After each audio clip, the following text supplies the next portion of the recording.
maybe like 2.5 years ago. So it's still relatively new to the. Relatively new, yeah.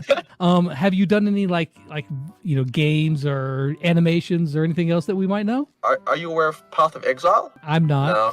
But that doesn't mean much. I'm very unhip. So it's made by a studio here in New Zealand. I play one of the bosses, I guess, called Uhtred, I think. So I guess if you're you're hacking the guy, and he's going like that's probably me. I have gotten to work on some like indie games and stuff, but cool. Like sometimes there will be indie developers posting a call out, and then I'll go for that, and sometimes they'll pick me, and I'll be like, "Yep, cool. That's cool. That's a visual novel there, or like a platform gamer there, or whatever."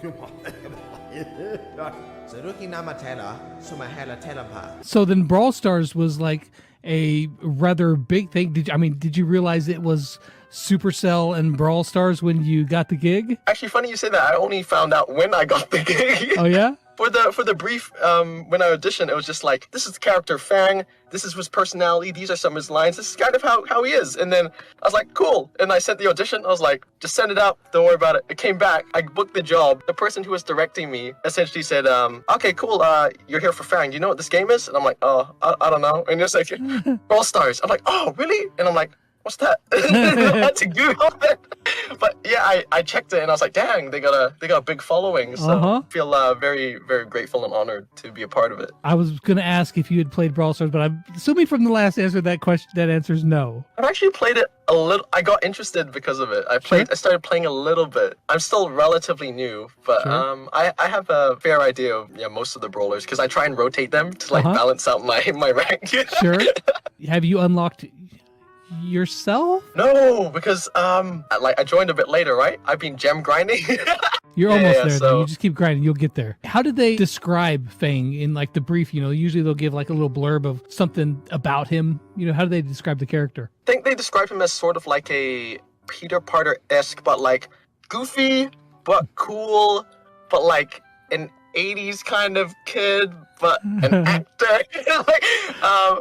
And I was like, works at a movie house, something about possibly having a crush on Shelly. I don't know. And I was like, Shelly. Interesting. Possibly, man. Hey, you know what? We're going to take it and roll with it because I like that. Okay, so he may, possibly, perhaps, but he does, have a crush on Shelly. Okay. So speaking of Fang, would you mind to do some of the voice lines for us? No. Okay. No, sure. Sounds good. Sounds good. Yeah, sure. Awesome. Fantastic! My foot. Join us, non-profit voice for commercials. Now you say kind and calm and soothing, but that is absolutely the opposite of what you did with Colette. Yeah. When I first heard that voice, I was like, oh my gosh, this is the creepiest stalkerish voice, and it is so amazing. What did they tell you the Colette's voice should sound like? Let's see. They gave me a really solid list. As a voice actor, I really appreciate when they give a really good description, and it helps us build the voice for the character. And also pictures as well help a ton. So the description was mainly, yes, stalker and creepy were the number ones. She said, they said that she's very protective of her scrapbook. Doesn't like anyone to touch it. She works at the gift shop, and she's also very protective over those items as well, even though she's supposed to be selling them, which I think is really funny. Let's see. They said her costume looks like she's a little bit in a straitjacket, so that gives the sense that she's crazy. They used the word manic in her description. What else? Oh, that she's obsessed with the Brawl Stars and that she's a huge fan, as if she's a person who's, they put in quotes, Disney obsessed. And I thought, well, hi. Hello. Yes, Disney obsessed. I understand people like that. Yeah, and I think that was about it. I also got some questions from, the audience here. Some of them are good. Some of them, they're a little strange, but we'll just roll through a few and we'll see what you think here. So Sam asks, how long have you been in the voice acting market, which you kind of answered before. How many projects have you worked on, and what was your most fun / enjoyable one that you can think of? Oh, wow. Okay, so I've been doing this for, like I said, about 1.5 years now, full time. And how many jobs have I done, right? I lost count at this point. I would probably say around 75 to 100 jobs so far. Yeah, around there. And as for the most fun, this one, obviously. To be honest, yes. The recording session was the most fun I have ever had for a job because I just knew how I wanted her to sound. And because I had that down, I could just let go and be free with the character. Alyssa asks, what's your favorite voice line that you did for Colette? Ooh, good. Definitely her laugh. Because that laugh is one that I have been doing since I was really young. Actually, I have been practicing various evil laughs for a long time. And that one is something that I was just so happy to be able to put to use and actually have as a character. So yeah, her laugh for sure. It's not every day that, people are just like, I've been practicing evil laughs since I was a kid. Listen, I was made for this part. Cran asked, did you do anything special to get into character for Colette?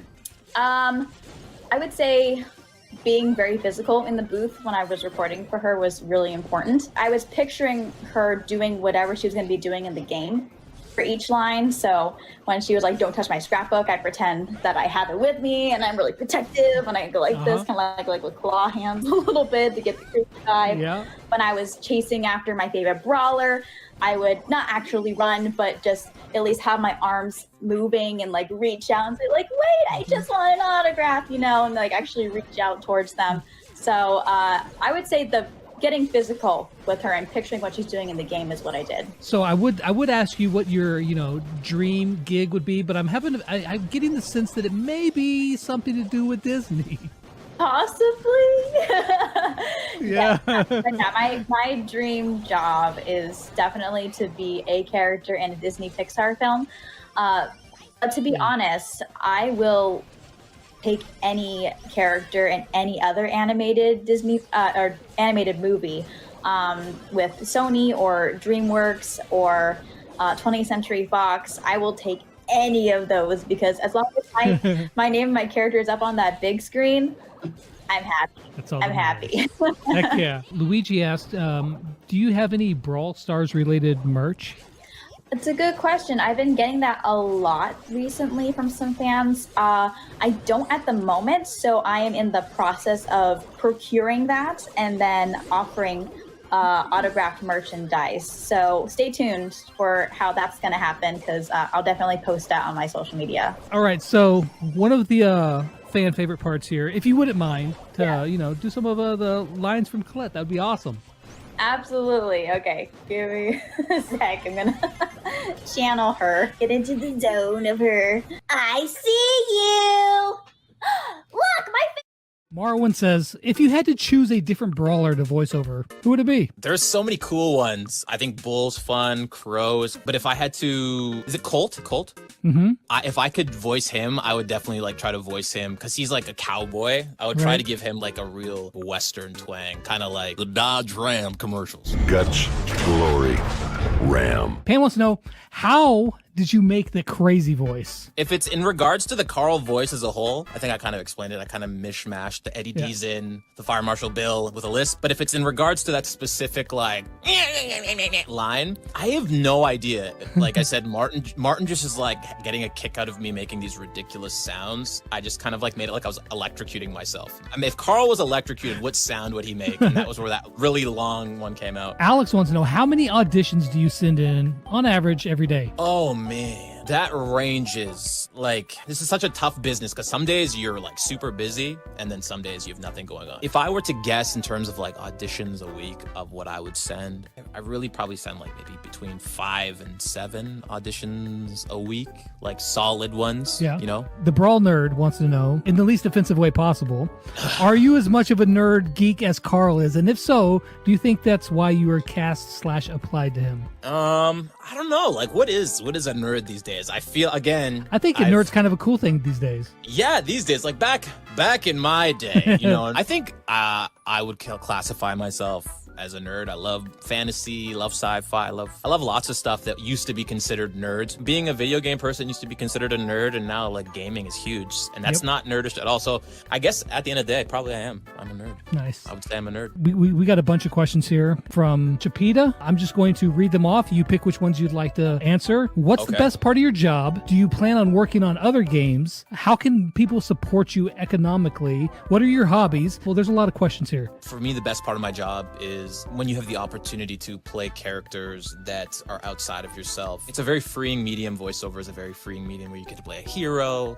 a nerd, a villain, just your regular, everyday person. It can be a very tough job and a taxing job, but it's very rewarding when you get to do those kind of characters that are outside of yourself. And when it comes to, the video games, I've done two games in total, so this is one of them. And I would love to do more if the opportunities arise. Like, I'm always open if it's something that I can breathe life into, for sure. I'd love to do more video games. Hobbies. Since I started this career, my hobbies, I don't do much anymore because I've really tried to focus to be successful here. But I like reading books. I don't play as much sports as I used to, but I love sports, music, movies. I love animation. Big fan of Studio Ghibli.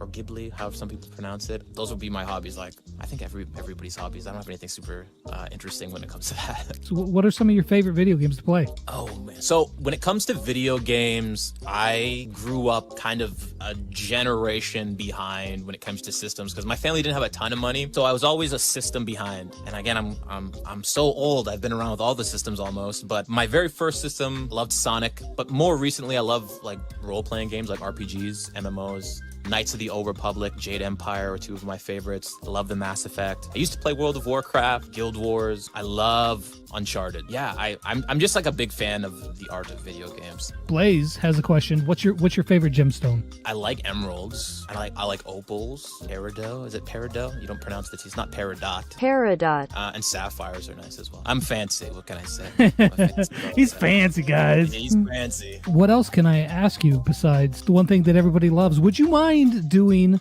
some of the Carl's voice lines for us? I mean, you've already showed us some. Sure. Well, I'll go. Carl is my name. Geology is my game. And I'll apologize for the ridiculous face I have to make. And this, I don't know what this is. It just helps sometimes. Video game, or in what setting? I gotta know. So the game's not out yet. It is an indie party game. I won't go any further than that for now, but when I get the all clear for it, I'll be sure to let you know. But just a background character, but it's just one of those, imagine you're playing Jackbox and you've got a really silly mini game and a giant rat comes up in the background. That's me. I'm that giant rat. Awesome. What other video games have you been in? Well, Brawl Stars is my first major title. So that being said, I was overwhelmed by the fan base because I wasn't used to the fan base. So one, thank you everyone for being so welcoming and sweet. That really means a lot. I had to turn my phone off because it just wouldn't stop buzzing. But that being said, it was awesome. So thank you. My first game ever was actually a mod. She's called the Captain. Basically, she does all of the overall directional voices in a World of Warships mod called Mermaid's Wrath. We've reached the rendezvous point. Objective completed. Please advise. And that was a ton of fun. That was my first gig ever. I booked it after 2 months, and that was just the start of it all. Let me see. I'm in Dislight, which comes out on May 10th. The universe is telling me not to clean my room today. It's by Lilith Games, so if you're familiar with Rise of Kingdoms, they've done that game. I'm also in Rise of Kingdoms. If you played Rise of Kingdoms, if you did the Tempest Trials, I'm the voice of the boat that shoots bow and arrows. Nice. I've played Rise of Kingdoms on this channel before. A long time ago. That's awesome. I'm in mostly mobile games, which is a lot of fun because they're very easy to access, and it's very easy for me to find content and be like, oh, look at that. That's me. So you don't solely just do video games. I'm sure you probably do commercials and whatnot.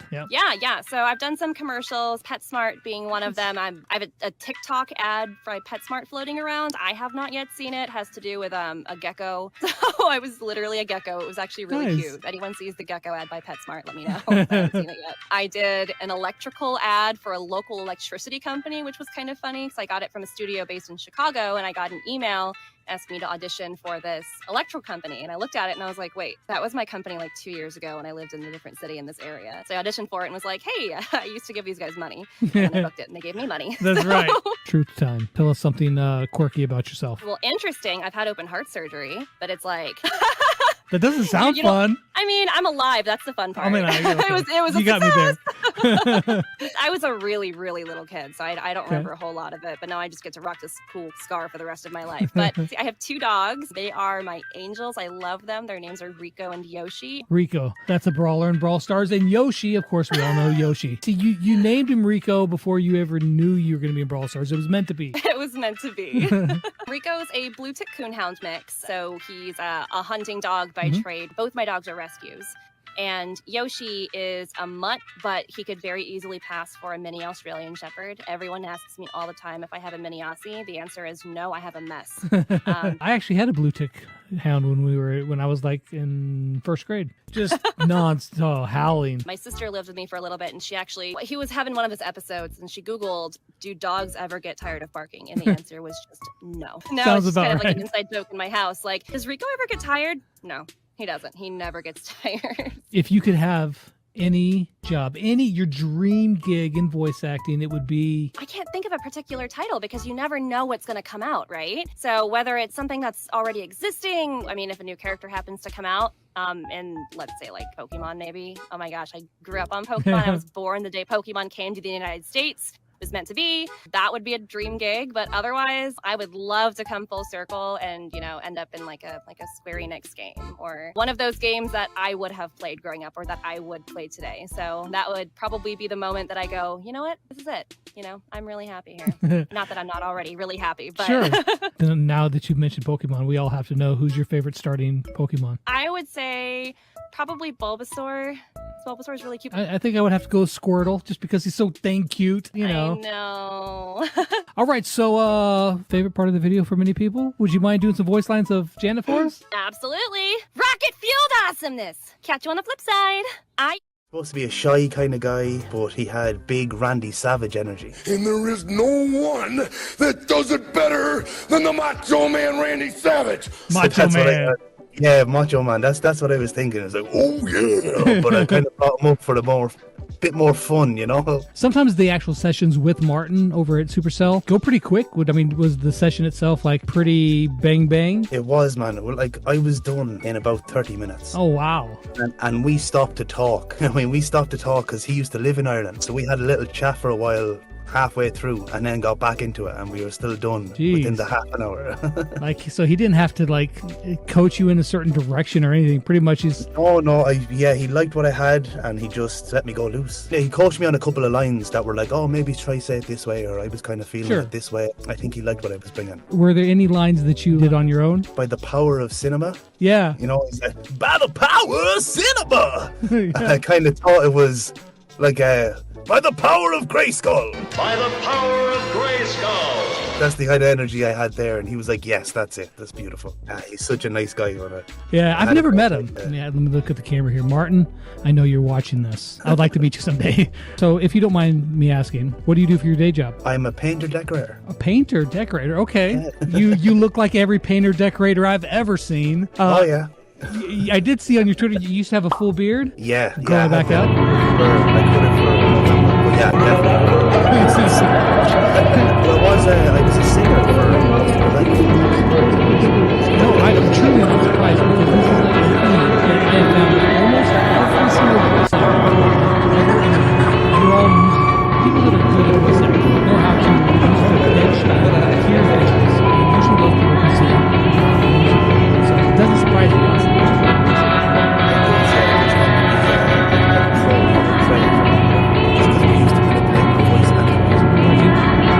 Rock band or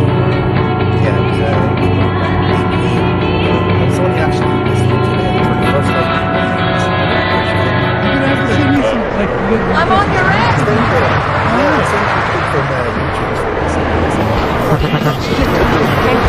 Prisoner in custody. Let me go and the smoke will forget about this. Come back! You're under arrest! Taking it, man. You never had the long hair? You get yourself after I'm done. Sir, I fear you're making a terrible mistake. Paul, if you don't mind, I know the fans would love to hear you do some Start the show! Let's Back to Gail for a minute. Was there anything during the session that stood out to you as something different or something unique and fun? Martin, as I said, is amazing to work with. Sometimes he would surprise me because I think his sensibilities of what's going to work for the game, I didn't really know what I was getting into. So I think there was a lot of that, okay, he's going to love this. I'm going to do it like this. And I'd read it and he'd go, exactly. It's like we were on this telepathic connection halfway around the world, me not knowing much about the character. It was one of the cleanest sessions I've ever had in terms of, sometimes if you have 5 people in the room, you're going to do 50 takes because everybody says, I like number 14 better. So with Martin, it was just 2 guys talking. It was just a wonderful session. It just flowed so quickly. We were on and off in less than 45 minutes. One of the cool things is that after the session was done and we were all done, and about a week or so later, I get an email and it's from Martin passing along a hand-drawn rendering of Gale by the artist who drew Gale. It was to my kids. Basically say, hey kids, your dad is pretty cool. And it was, signed by the artist. Hi, Paul. Like, hey, we got it.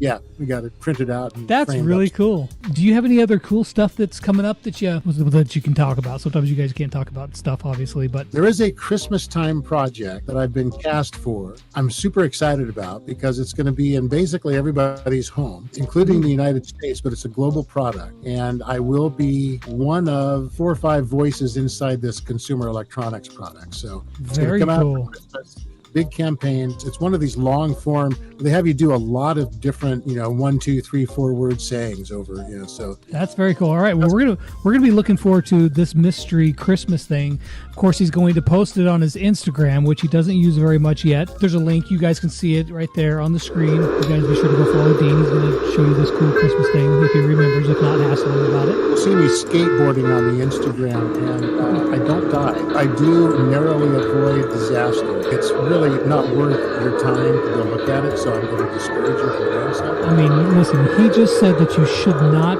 definitely whatever you do, don't go watch it. Don't go to my Instagram. That means, all right, so Dean, if you wouldn't mind, would you mind doing some of the Gale voice lines for us? Let me see if I have it here because it's been several years. My glasses, my eyeballs don't work like they used to. Oh, geez, Louise! Oh, shoot!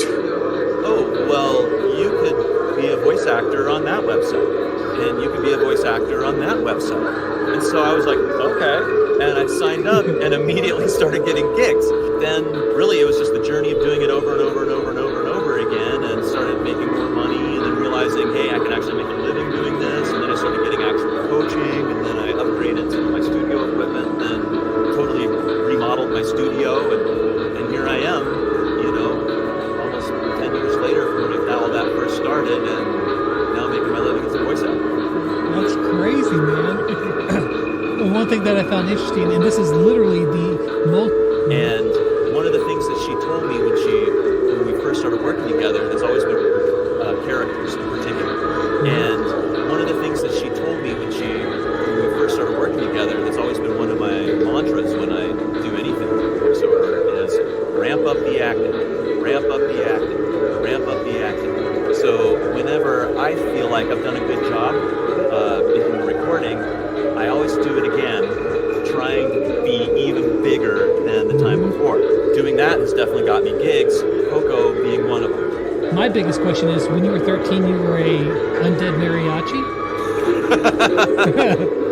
Yes. That's what I figured. All right, cool. Settled there. That's so right. When I leapt off the ofrenda, picked up my guitarron, and went for it.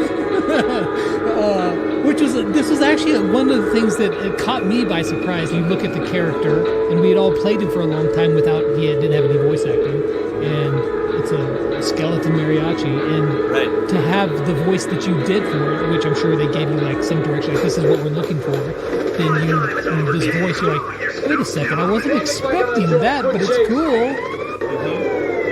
Yeah, and they gave the direction based off of a Ninja Turtle, and really it was just more about the enthusiasm they wanted. They wanted to sound like a young rock star, confident, yeah, basically all that. Just basically the guy who's super happy to be front and center. So they sound young, but it's that unstoppable energy. That's awesome. Did you play electric or acoustic guitar? I play both. Yeah. If you walked into Well, my yeah, music studio, I've got 12 of them on the wall. I'm one of those guys. I got a problem. That's okay. As an aside, I hand built acoustic guitars professionally for about 20 years. So cool. Oh, so, yeah. Okay, do I play guitar? Yeah, 36 years. 36 years. Yep. You got me. I've probably only done it for about 20 something years. So you said you've been doing a lot of work for video games and something you really enjoy. What are some of the other games that you've been in that we may know? Well, the one that people know is from Five Nights at Freddy's. I'm Toy Freddy from the from the Ultimate Custom Night, and then the latest Five Nights at Freddy's AR mobile release from Illumix. If I get jump scared, you get jump scared. Wow, I would have not caught me off guard there. I would not have expected that. My son was literally playing Five Nights at Freddy just yesterday. For Poco and for Toy Freddy, the journey was the same. I had no idea that it was even a thing. I just got. They didn't tell me what the name of the thing was. I got the name of the character, but that was it. I didn't get any visual. I just had some kind of random instruction that made me laugh, and because it made me laugh, I could make fun of it. And making fun of it is just one of those things that for me, even if it's for like a straight like e-learning read or something like that, if I can make fun of the voice and do it a little over the top, I get the gig. So in this case, I was like, oh, I can have fun with this thing. And so I did it. I got paid. I didn't know it. I asked the guy, just like with Poco, I asked if, you can tell me when it's released. And neither of them communicated with me after that. and then I go on Facebook one day and there's a message for me and I check it and it's from a stranger, very respectfully asking if I would sign his toy. And I'm like, huh? Like a fan? A toy? I'm like, this is blowing my mind. Like, this is really weird. Like, I have no idea. So I mentioned it to some friends later that evening, and one of my friends works at our local Target store. And she's like, oh yeah, Five Nights at Freddy's is huge. We have the bed sheets and the plush toys. And I'm just like, I have no idea about this. So I posted about it on Facebook, and tons of my friends that are parents write back going, oh, we love that game. My kids love that game. She's like, I'm so cool to my kids now because I know Freddy. That's awesome. And I'm blown away. Like, I had no idea it was even a thing in the universe. I thought this was a very brand new game that was still in development. But what a lot of people don't realize, and what I didn't realize until I had done it a bunch of times, in the world of video game production, they're very careful about having any information about it get out before it's released. As a voice actor, they don't tell me the name of it. Oftentimes I'm lucky to know the name of my character. Typically, the voice happens kind of early to mid in the production of it. So by the time they finished it, they're not thinking about me anymore, or any of the other cast, and so they don't really send us the links. And I look at it like, okay, it's just another gig, and now move on. One day I'm playing a video game, and the next day I'm doing some IT explainer video. It's So you had no idea that this was for a mobile game from Supercell when you were doing this? I did not. I did not know anything other than the name and that they wanted to fashion it after that character. That was it. It was like my experience with it was actually rather limited. So when you sent me the invitation to do this, I actually was like, had to kind of look it up again because I recorded this over a year ago, and that's kind of a lot of water under the bridge for a voice actor's memory. And started looking it up again and was like, oh, this is another one of those things. That's awesome. So you didn't even realize that you were in that game that has been downloaded 100 million times. Correct. Awesome. Well, that's cool. I'm glad that I got to be the one to inform you. Yeah. Well, thank you. I really appreciate it. It's one of those things that it's a surprise that I don't know if anyone in any other type of field could actually have in their world. The first time I actually saw the character was yesterday. The first time you saw Poco was yesterday? I sort of hate to say that to the fans out there, but yeah, they didn't send me anything. Like I said, they're protecting everything, so they send as little as possible. Mm-hmm.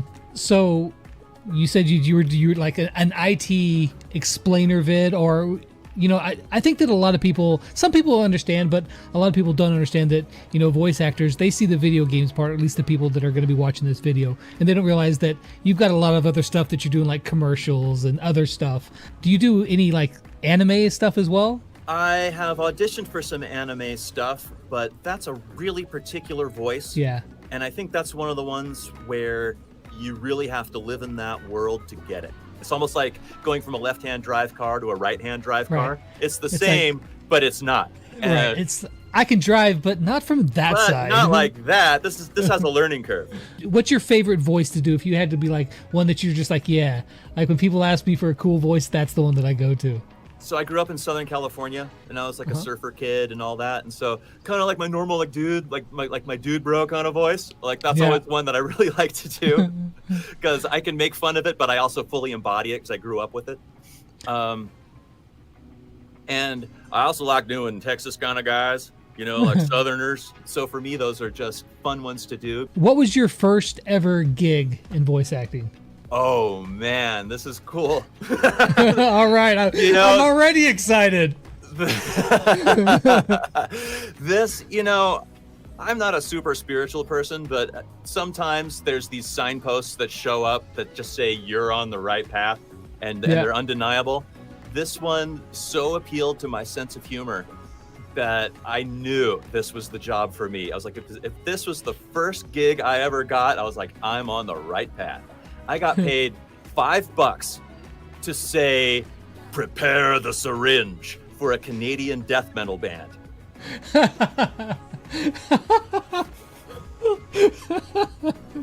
Prepare the syringe. All right. The best $5 I ever made. Oh, that's awesome, man. So is there any like dream job, any dream gig that you would just like, man, if there's one thing I could do, I would love to do that. Yeah, the main character on an animated series, 100%. That's the top level, is being a recurring character on a major series, a Rick and Morty or a Simpsons or something like that. Would you mind doing some of the voice lines? I actually like some of the negative ones. Wow, dude, that one was funny. But so Control, you really like that? Any others that you've been playing? I just.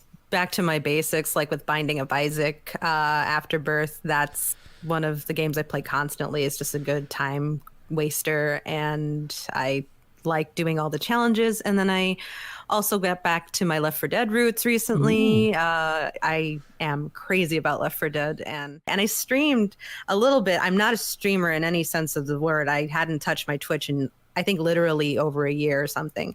But I was like, hey, let's try this out. And then I was sort of ambushed by a group in the Brawl Stars community. And one. Can I do a Shelly impression? Así me gusta. Wait, no. Eso no me gusta. Ven aquí. No. No. Sal de aquí. Vete. No, I wanted to pick him up. I was like, well, where'd all these people come from? I'm just playing Left 4 Dead. I'm not even like doing anything popular. That's awesome, though, that they came over and showed you some love, though. That's good. That was great. They're awesome. You should stream more. I should, but I'm scared and I have no idea what I'm doing. Well, I mean, neither do I, but here I am. So, it doesn't matter. As long as you're out there having fun, then, you could have fooled me. You're awesome at it. Okay, I'll pay you after the video's over, okay? We don't have to lay it on too thick. Okay. Well, speaking of playing some games, would you like to play a couple games of Brawl Stars with me?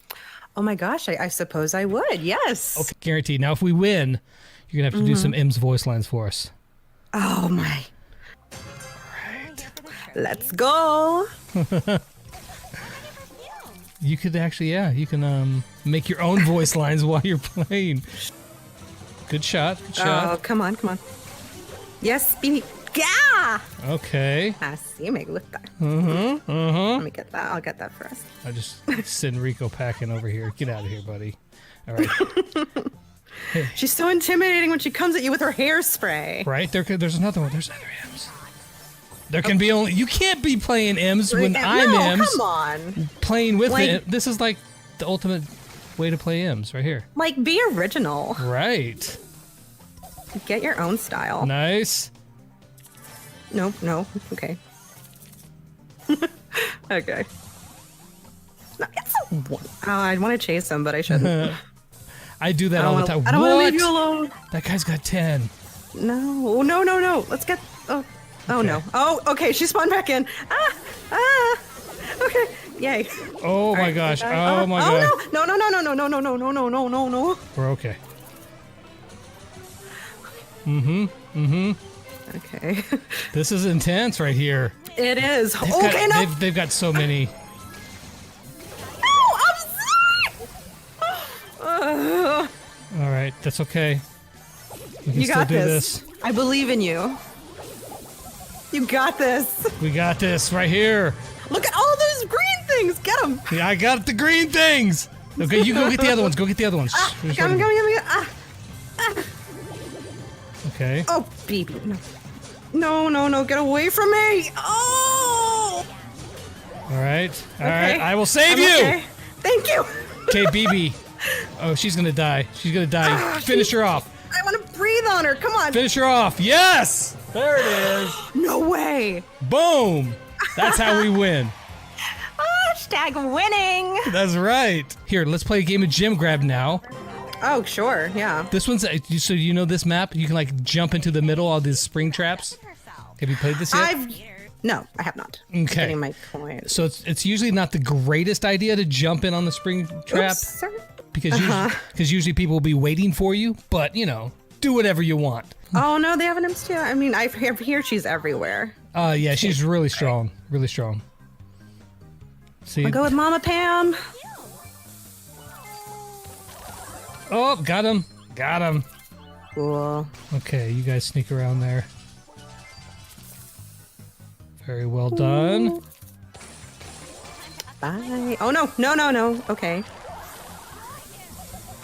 Look at this. We're dominating. Yeah.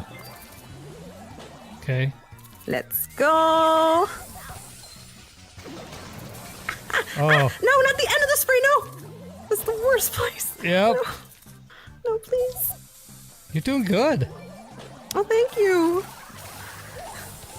Now watch me die just to prove you wrong. No. Oh, there we go. You saved me. Hooray. Oh, no, don't amp. Boom. No. No. Somebody help. No. That was awesome. Oh, she's probably going to get you now. No. No. I should have backed up sooner. That's all right. That's all right. Look, we've got all the gems. We've got the countdown. What do they got? The way things should be. They got nothing. Stupid turret. No. No. No. No. No, I'm gonna die. Oh. Yes. Oh no, no, no, no, no. You're not. You're not. Okay, I totally am. But you can save the gems. Just run back. Run backwards. I will. That's all right. No. We got you now. We got you now. Woo. Thank you. No, you saved that there. Yay. They're all just Get bouncing out of here. in here. I'm not scared of you, Ems. I'm Get her. Ems. No problem. That's how we do this. We can't lose. That's fantastic. Fantastico. Would you mind too much, giving us a little bit of those lines? I mean, we made a deal, Yes, it was a blood oath. I must fulfill it. Look at me! Not from that angle. That's my favorite one, I think. And I so rarely hear it when I'm playing through. Also, #win. The question is, have you played Brawl Stars? I've not. I've not played Brawl Stars. Not at all? Okay. All right. I've not. When I recorded, first of all, I hadn't even heard of it. When I recorded for Surge, that was the first character I recorded. I didn't even know what the project was called. Which is, it's often like that. You often just audition, they say, we need a voiceover, and you audition, and you get it, and you record it. And often you have no idea what the project is, no idea when it's coming out or what it is. And so, Brawl Stars, I only knew the title of it when they told me, oh yes, you can now announce that you're Surge in Brawl Stars. So I thought, okay, I guess that's what it's called. So when you went to record for Surge, what did they tell you about the character? They described him as a frat boy robot action hero. that That was the description. So I thought that's a really entertaining, eye-catching description. And I think they maybe referenced Buzz Lightyear as an idea, but also a few other characters. And so I just sort of had to come up with, okay, let's figure out what the balance is there. And so it ended up being just a sort of macho, fun character, very enthusiastic, very bombastic. What was your favorite voice line of Surge's? So some of his lines had silly little puns with his name in. Yeah. So he's got Surge Protector, and he's also got, I think he had to protect and surge. And then I suggested, why don't we add in surge and destroy? And so that was my suggestion. Awesome. So that was my line. So I'm glad that made it into the game. Cool. So if you wouldn't mind, could you do some of the voice lines for Surge for us? Sure. All right. So I've got some of them. Let's party! Go, go, go, go! That was my first big thing to do. Heck yeah. Left for about a year or two, and then I came to another one and started auditioning through there. Had gotten my first video game with, I still don't know what it is. It was a weird name. I was like let's see, what was it? Yes, I was the goblin. That was just, the kind of goblin. Sounded like, sorry, Lord of the Rings. Yeah, right, Gollum. Gollum. Yeah. Gollum. Golly, soldiers, which is what he wanted. Yes, princesses. So that was the first one, next one I'd gotten. And then a friend of mine got me up, and I got on that's when I started moving in, was the pay to play. And I got a friend of mine actually locally who did some work with, I think it was Eternal card game. And I got like 8 or 9 or 12 characters on that. Wow. And then I did another card game that was actually through that one, and I was called Mr. Frost. Okay. And I can't remember the name of that card game. It wasn't a card game, but it kind of was. Yeah. So moving forward, that was when I hooked up with Supercell. Okay. And that's auditioned for Bull, and that linked me, and that's been over 2 years. Yeah, that's what I was going to ask you. How did you get, the voice acting for? How'd you get that gig? So it just came through that site or through your contacts? Yeah, it came through that pay to play. Yeah, Supercell went on there and just did a blanket search for people, and he said, "I want this Bronx-sounding big guy who can make it tough and sound little words with big talk," and that's exactly what he wanted. So I just gave him what he wanted, and boom, I got the job. And I don't think, how long has the soft launch been on this game? Yeah, that's a sore topic It's for been us over beta 2 players. years. No, it's almost been 2 years. It's been about a year and a half now. Yeah, It started in okay. June 2017. So Okay. if once you hooked up to him, did they like give you the lines to say and then you just did them, or is just all exactly as you hear them in the game? Some guy had posted all the lines for Bull, or at least the audio for it. But yeah, it was exactly like that. I think I came up with a couple like "No one beats the Bull" or something like that. It might have been my own. I improv'd on. Yeah. But I didn't improv too much. Like this. What was the Bull line? That he says in the game. Do you remember? Well, which one? This is Bulldozer.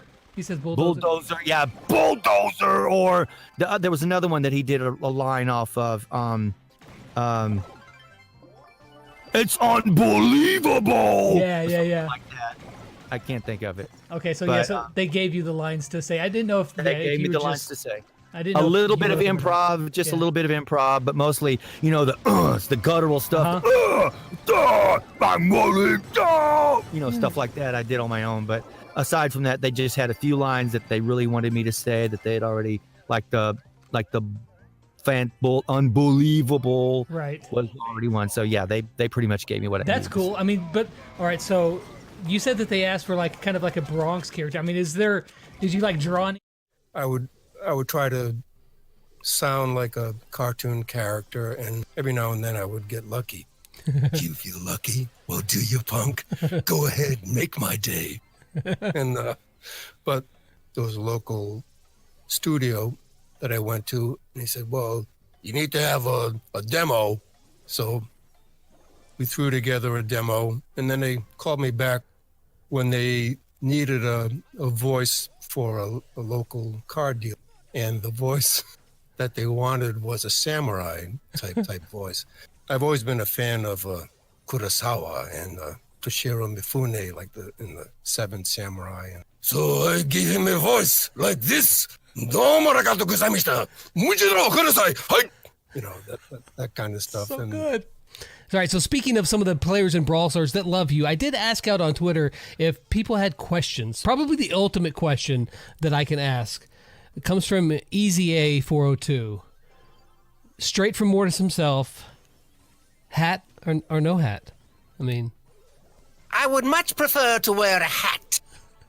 It's my man right there.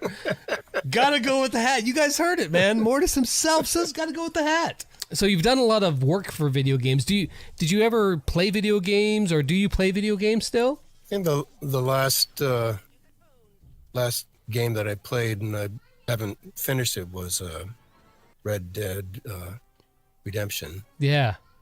And some of the other games I've played are modern warfare type things. Yeah.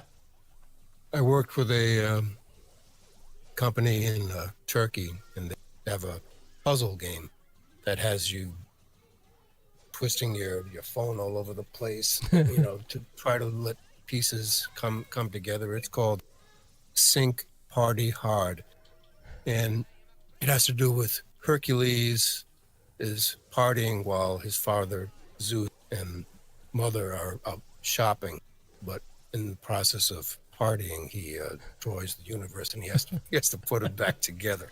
This morning, my father came to me and... Hey, it's me, Zeus. We are going to a festival with your mom, son. No monkey business while we are gone, capiche? What a party! The guys were having fun. Joking around, dancing. Oh, they are coming back a lot sooner than I expected. I looked around to see the situation. We have torn apart the whole universe. Oh, I am dead. The demigod can put the universe back together before his father comes back. How hard could it be? But I did Hercules' voice and Zeus's voice, and they're very, very comical. Another question we had from Thunderbolts Gaming: what's your favorite of all of the Mortis lines? Which one is like, yeah, that one's good right there? There's one that gets misquoted a lot. I don't know if it's my favorite. Bear witness to my fitness. I've seen bear witness to my thickness and some other stuff, but I guess I would have to say Creatures of the night. And Dash and destroy. Dashingly handsome. I know a lot of people would like to hear some lines from Mortis. Throw a few of those out there. I bring you the gift of darkness, Mortis, bringer of doom. You know, I want to make YouTube videos, or I want to do this or that. You know, how do I, get into it? And you're right. Mm-hmm. You just gotta do it, and you learn as you're doing it. And that applies to so many different facets of life. You have done, like I said, you've done a lot of stuff in anime, and I know, of course, the one big one that probably almost everybody watching this is probably going to recognize is JoJo's Bizarre Adventure. You were Josuke, right? Yes, I got to play Josuke in JoJo's Part 4. Yeah, the hair is still, Do you want to repeat what you just said about my hair? I'm working on the pump. I'm working on it. During quarantine time, so getting to play Josuke was just such a dream come true. It was so...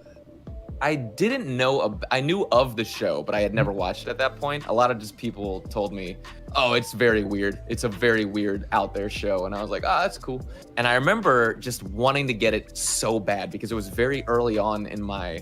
when I started to get auditions and started to book a couple roles. Mm-hmm. I saw 39 episodes. And I was like, that is so much practice. I want this so bad. And then I did the audition and I was like, this guy's awesome. Like, he's funny. He's badass. Oh, I'm sorry. Can I say badass? Sure. He's badass. He's like super heartfelt and just, he's an awesome all around character. And I just he was one of those auditions that you just click with him immediately. Yeah. Coming from musical theater, you do the same show all the time. So the thing that I did before that was I was Aladdin in the Aladdin musical spectacular for a year. So I did the same show 4 times a day, 5 or 6 days a week, every day, like for a year. So getting to play a character, it took us about 9 months or so to record the entire 39 episodes. So getting to grow with a character and have it be different and have a whole through line for a year about was just incredible. It was something I had never experienced as an actor before. So for that reason alone, like it was always gonna have a big spot in my heart. It was just so fun to be a part Yeah, of. man. Now, so that's probably one of your biggest roles, but I do have to ask you about something that I was Googling you before the first time we interviewed, and just to get an idea of all the stuff you've been in, and it's been a lot. I saw one, however, that I was like, wait, what? You did Barack Obama in Family Guy? I did Barack Obama in the Family Guy mobile app. Okay. And here's the deal. He's like, okay, let me preface this.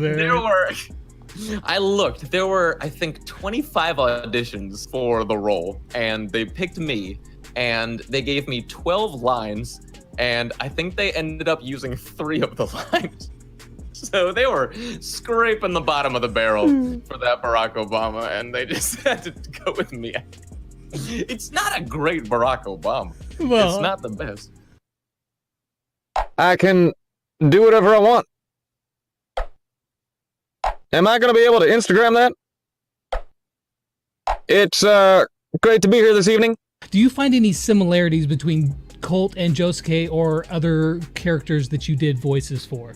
They're both very, once they've made up their mind, they're gonna go and they're gonna get it, you know? So I feel like they're just balls to the wall. How much do you relate to that personality?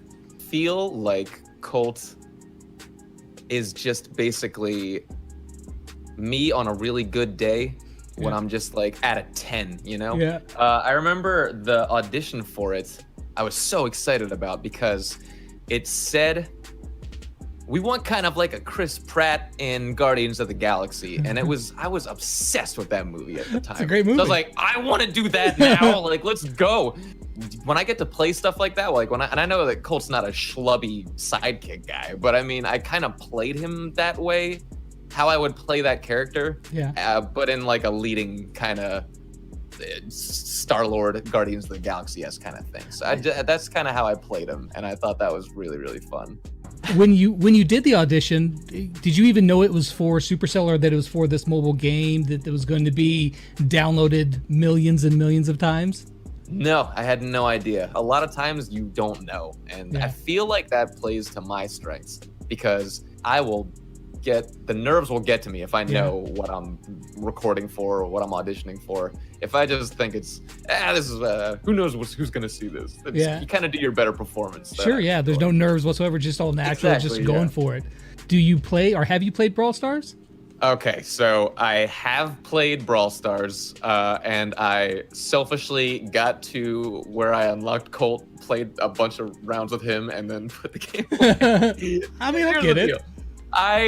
I love stuff like this, and I will play this stuff to death. And for the sake of my workflow and being able to do stuff like this and get auditions done and everything else, I try not to get any apps that I can just sit on and be doing for 2 hours and just be like, oh crap, 2 hours just passed by and I did 0 work. So yeah, I have played it and I unlocked Colt and was like, yeah. I mean, you've got to. You have to be able to, play there and hear your own voice lines while you're playing. Yeah, it's cool. It's got to be a surreal experience. It definitely is. I'm still not used to it, honestly. So the part that everybody loves on these videos, I love it all, but they love to hear, if you wouldn't mind, doing some Colt voice lines. Okay, cool. Here's some of my favorite Colts. Let me see here. Brawn and beauty. I love that one. Too pretty for this to everybody, and I've gotten some really interesting responses. What was your first gig in voice acting? What's the first time you got paid to voice act something? Oh, I think, okay, so it was so not, after my radio days and actually starting out in the just strictly voice acting realm, it was like somebody's phone, it was a company's phone voicemail. Like, thank you for calling, blah, blah, blah, blah, blah, for so-and-so, press 1. So yeah, it's one of those. And I was so excited and so nervous. I spent probably hours editing that so carefully because I did not want to mess that up. And then now when I do those things, it takes me minutes. I'm like, you do so many of these things. But looking back, I was a nervous wreck. You had to get that voicemail perfect. Yeah. It was the first one. You had to.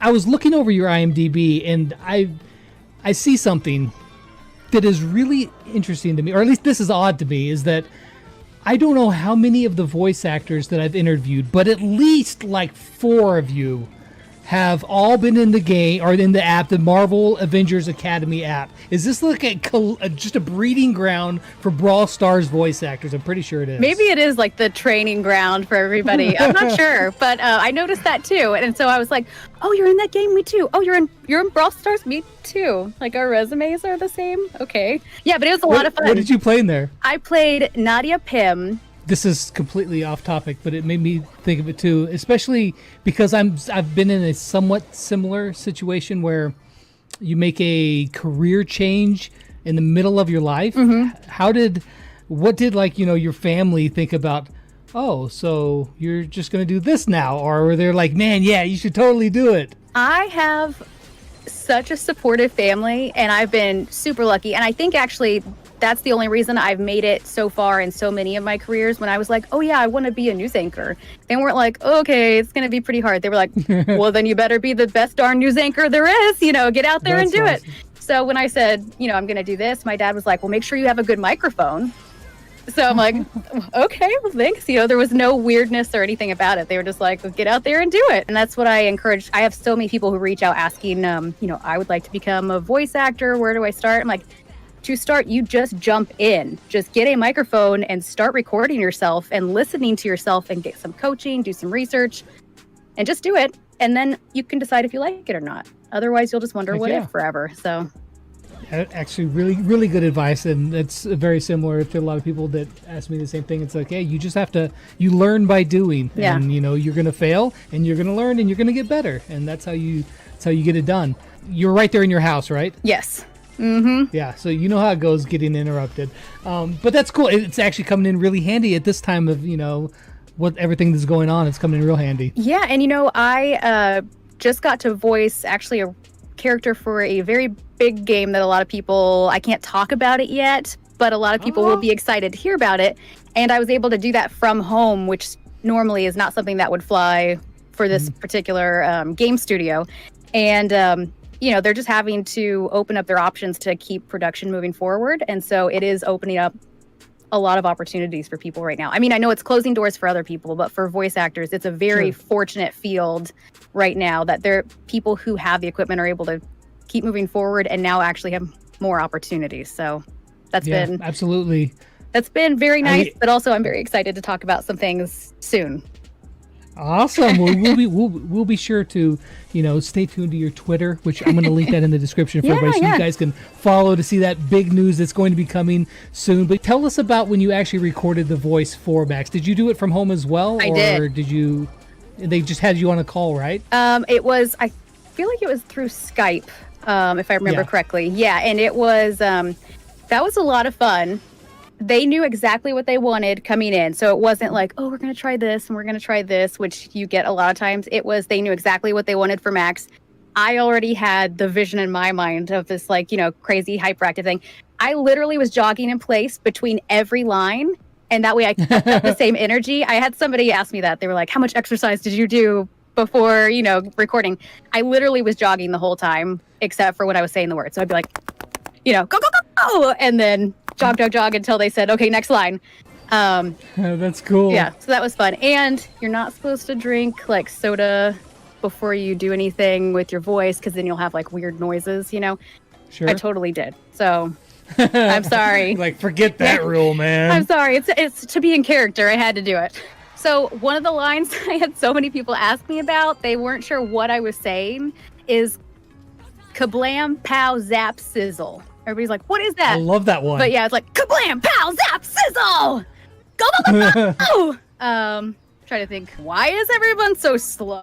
We're recording the line. I'm sure you're like, okay, I got to see what this guy's all about, right? Hello, of course, have to, right? I was okay. So after the thing, I was, I didn't want to say anything about the character, right? Because Supercell wants to, it's their character. They want to do the reveal and stuff like that, right? So, I'm sitting there keeping it like not saying anything. I'm just like looking through like Google to see if it's come out yet, right? And I'm just yeah. So when the gameplay stuff came out, I was like, oh, that's really cool, because I like those kinds of things where the high mobility, being a old mage player. See how this all comes together? Yep.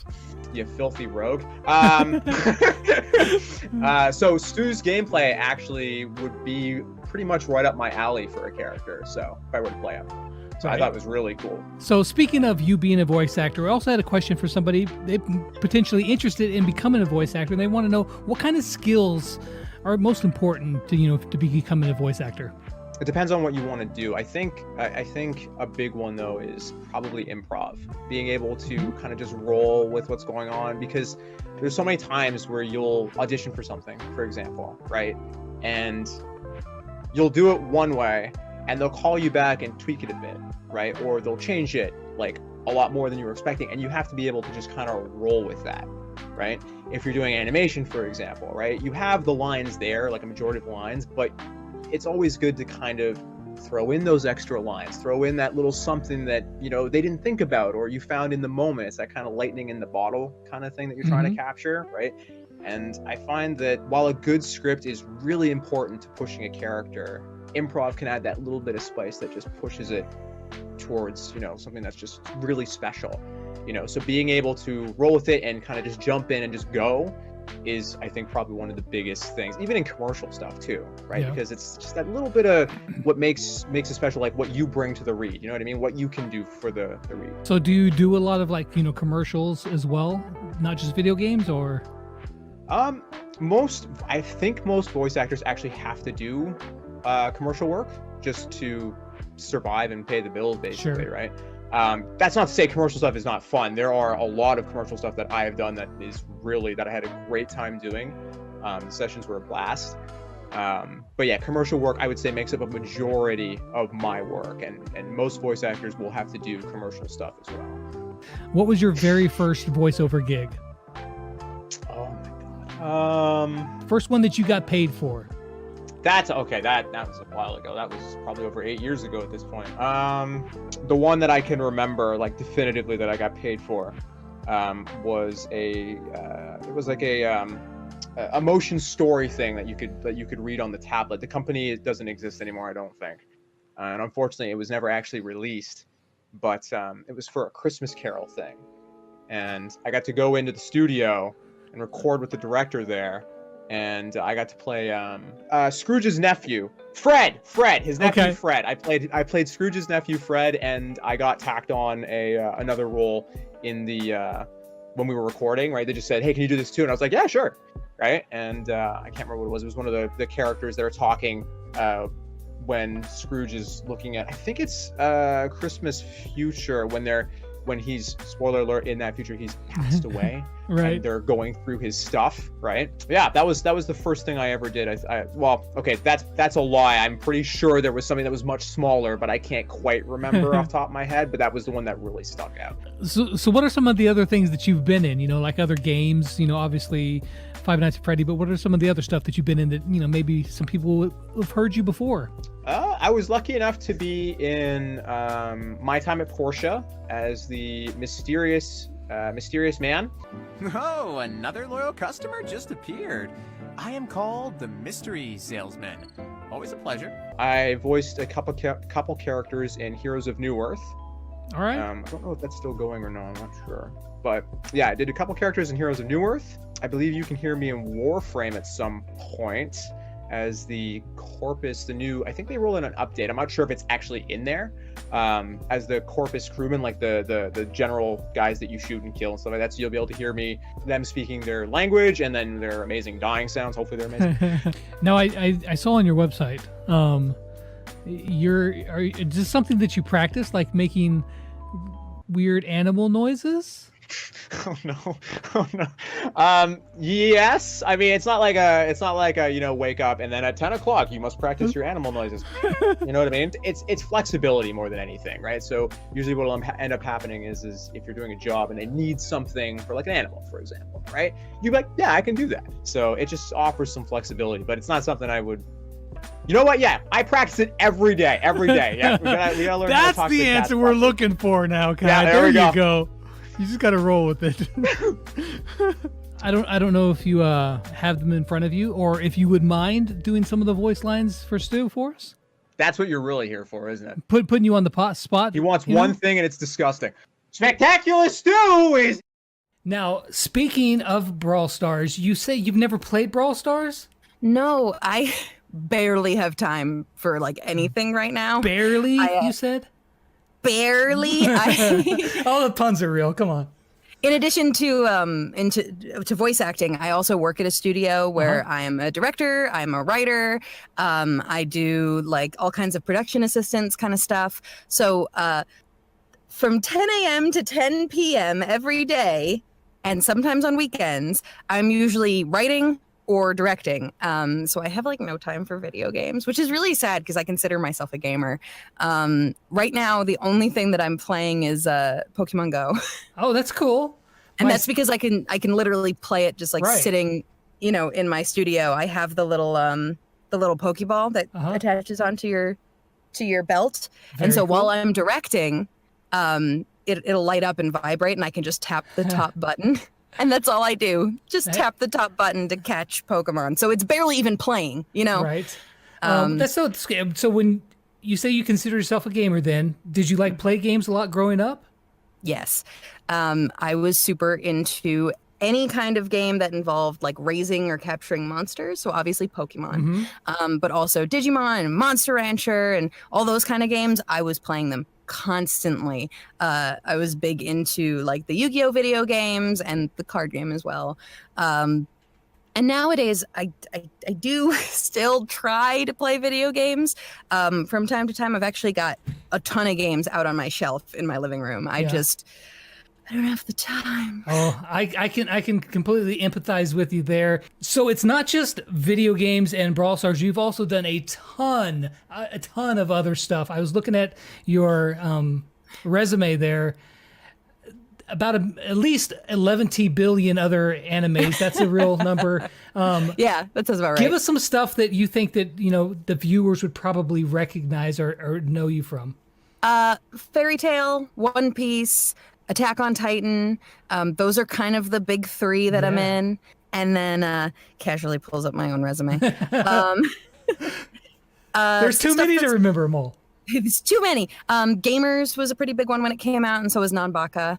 And then this season, I'm in Bloom Into You, which is a Sentai Filmworks high dive title, which I'm also writing. And then I'm writing Tada Never Falls in Love, which is coming out right now, as well as Rewrited, which is coming out right now. Awesome. That's a lot of stuff. You guys go check those stuff out. But there's anime is such a massive universe of stuff that it's just... There's a lot of stuff that you got to keep up with. Exactly. It could be overwhelming. But it's not just... You've done a lot of commercials and other stuff too, right?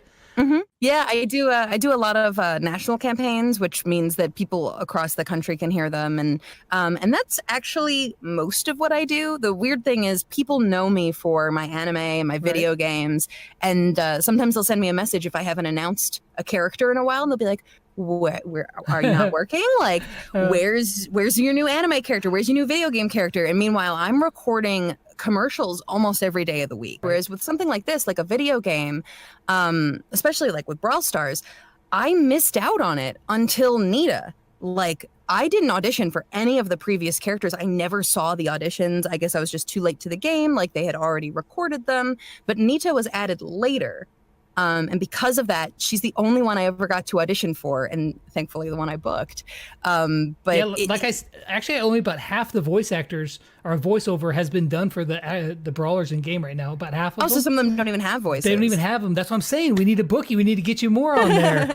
Need to do another one. That's right. Well, I mean, like, I know that like Sandra Espinosa's in this game. She's a really good friend of mine. So it was cool to like look it up and be like, oh, like here are the people who are currently in the game. But I had never seen auditions for it before. So Sandra, you said Espinosa. She's one of the she's one of the voiceovers as well. Yes, she voices Shelly? a picture of the character. I want to say that's right. Does she have blue hair and a shotgun? Purple hair. Purple hair and a shotgun. Yes, that would be Shelly. Awesome. That's Sandra.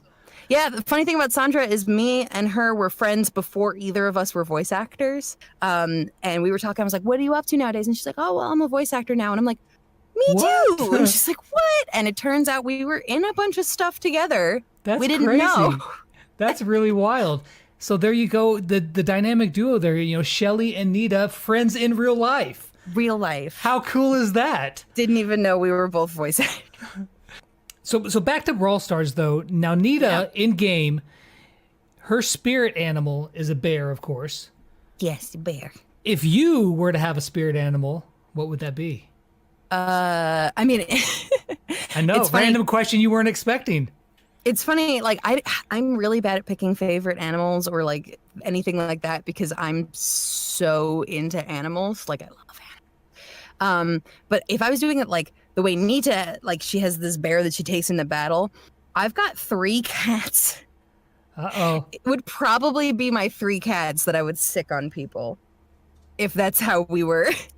That could get either just really annoying or, you know, vicious. Who knows how that could play Vicious.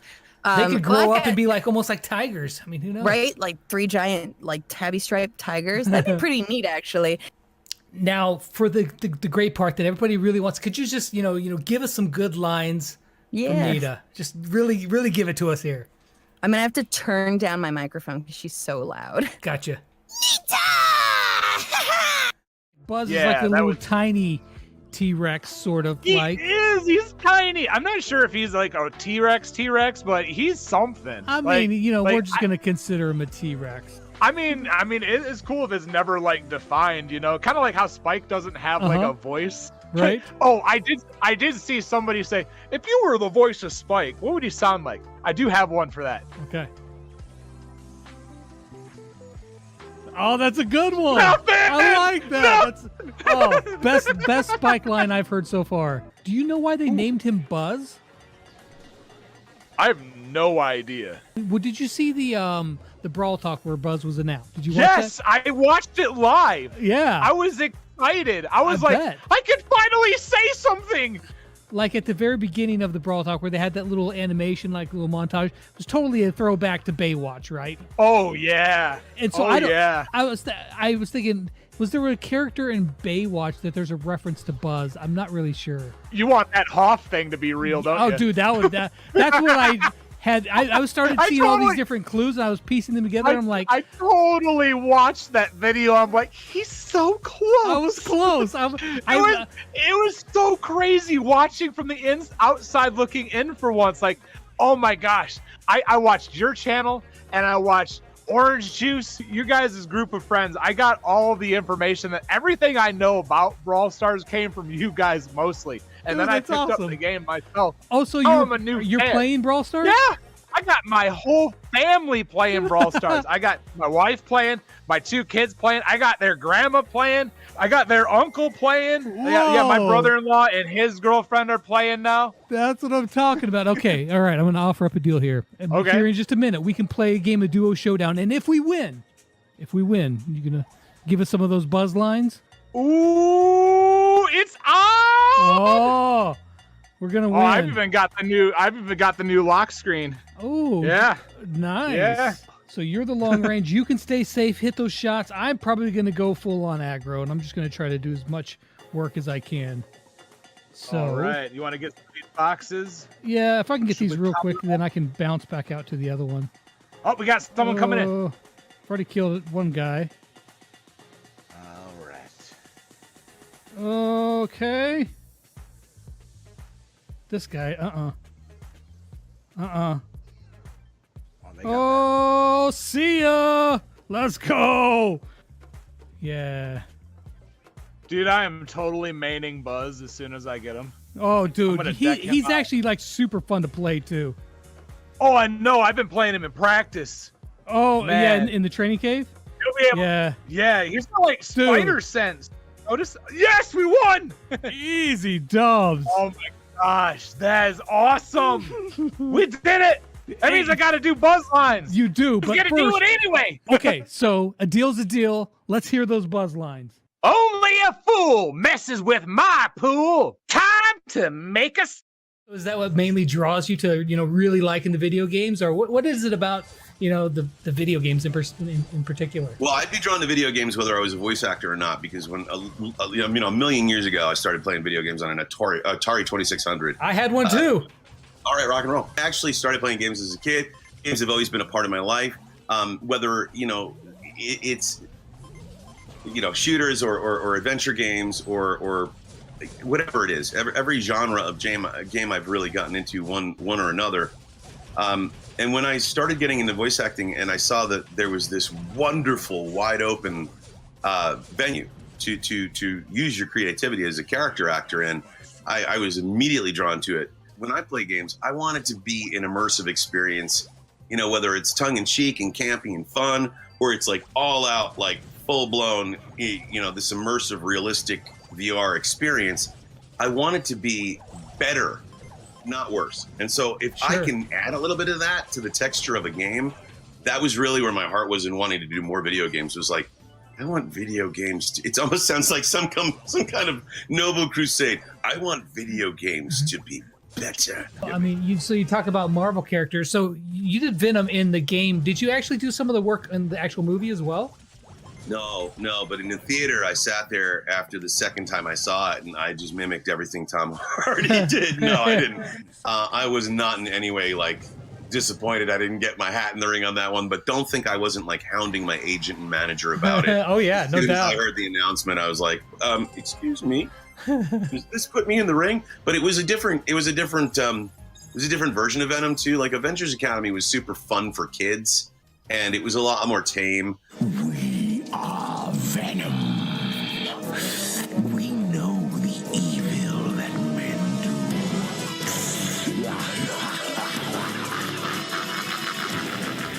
But I recorded all of that while I was on location because I was in Las Vegas for just a family vacation, and I was in the hotel room, and it's the darndest thing. I was in the hotel room and I was screaming and hissing and doing all of these demonic noises, and the maids called security. Yeah, in the Las Vegas resort, and they pounded on my door, and I stopped recording and I went to the door, and I was kind of frustrated because the maids were in the hallway making lots of noise to begin with, and they said, "Sir, is everything all right?" And I was like, "Yeah, here's the deal." And then I explained it all, and I said, I'm doing the voice of Venom, blah, blah, blah, blah, blah. And the producers want this kind of right away with this one segment. And I don't know what's screaming. And he was like, all right, as long as Peter Parker is not being harmed. And then he left, and I was like, very tongue-in-cheek. That was his only concern. Got to keep Spider-Man safe. That was like, he could care less. So where did you draw like any kind of inspiration for Bo's character from anywhere, or? Yeah, I mean, you nailed it. You actually absolutely nailed it. It's so thanks. good. Good direction too. Martin's a great director, and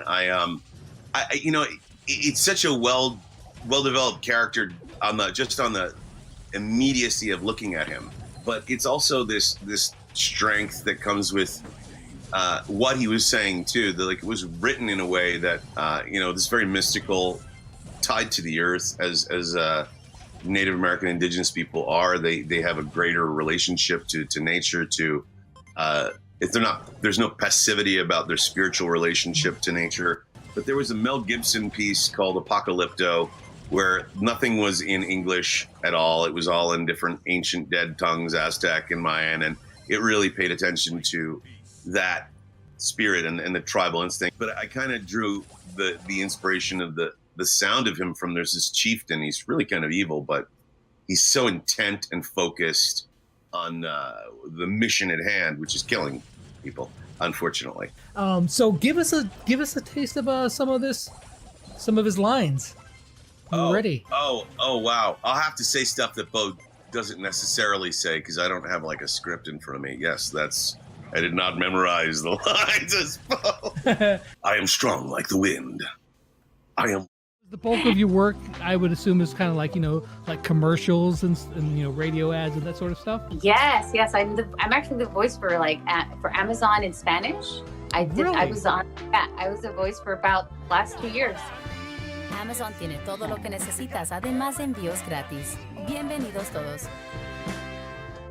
Do you play Brawl Stars, or have you ever played Brawl Stars? Never, but my nephews do, and they were shocked when I told them that was me. Once they got to that level, apparently. Yeah. They're like, they call me Titi. My nephews call me Titi. That's like my nickname for auntie. I think it was my niece who pointed it out. She's like, "Are you the same voice?" Because they kind of recognize the little, because I tend to do things like that, I guess, with them when I little baby talking with them.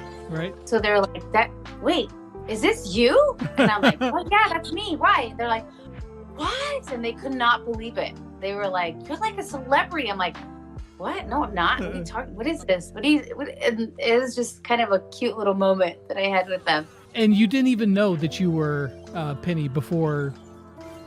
No. When did you find out? I know. I found out actually through my Instagram, because someone wrote to me and said, "Hey, are you Penny from Brawl Stars?" I said, "I don't know."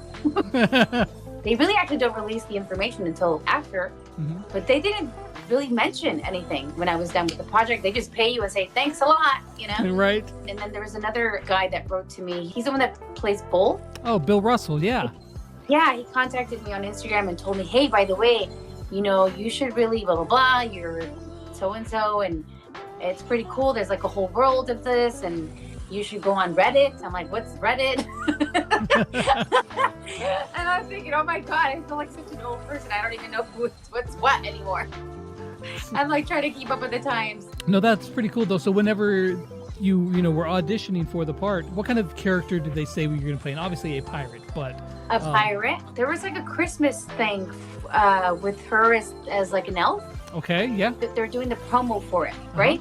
And all I had to do was I was like jumping and whatever, and I guess they liked that to continue for her voice, and they're like, "Hey, can you do the same voice but for a pirate tomboy-ish girl?" Cool. Thing, and I'm like, okay.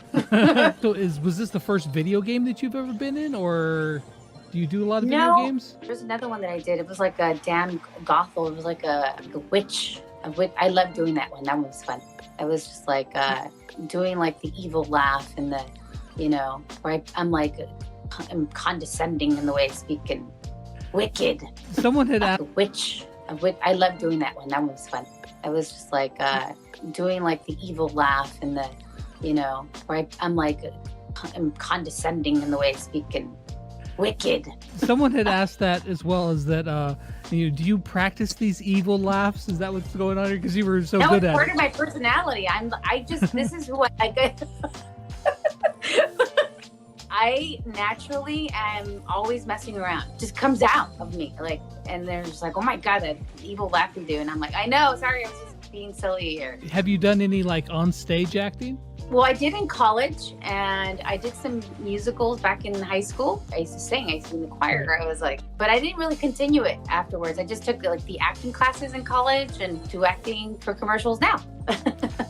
I always find this interesting, is that almost every single voice actor that I've ever interviewed is very musical, and I don't know why exactly that is. If that's just how you have to, the pitch that you have to control your voice and deliver the lines, or I'm not really sure. Why are you guys all so talented? Is Tick really a pirate?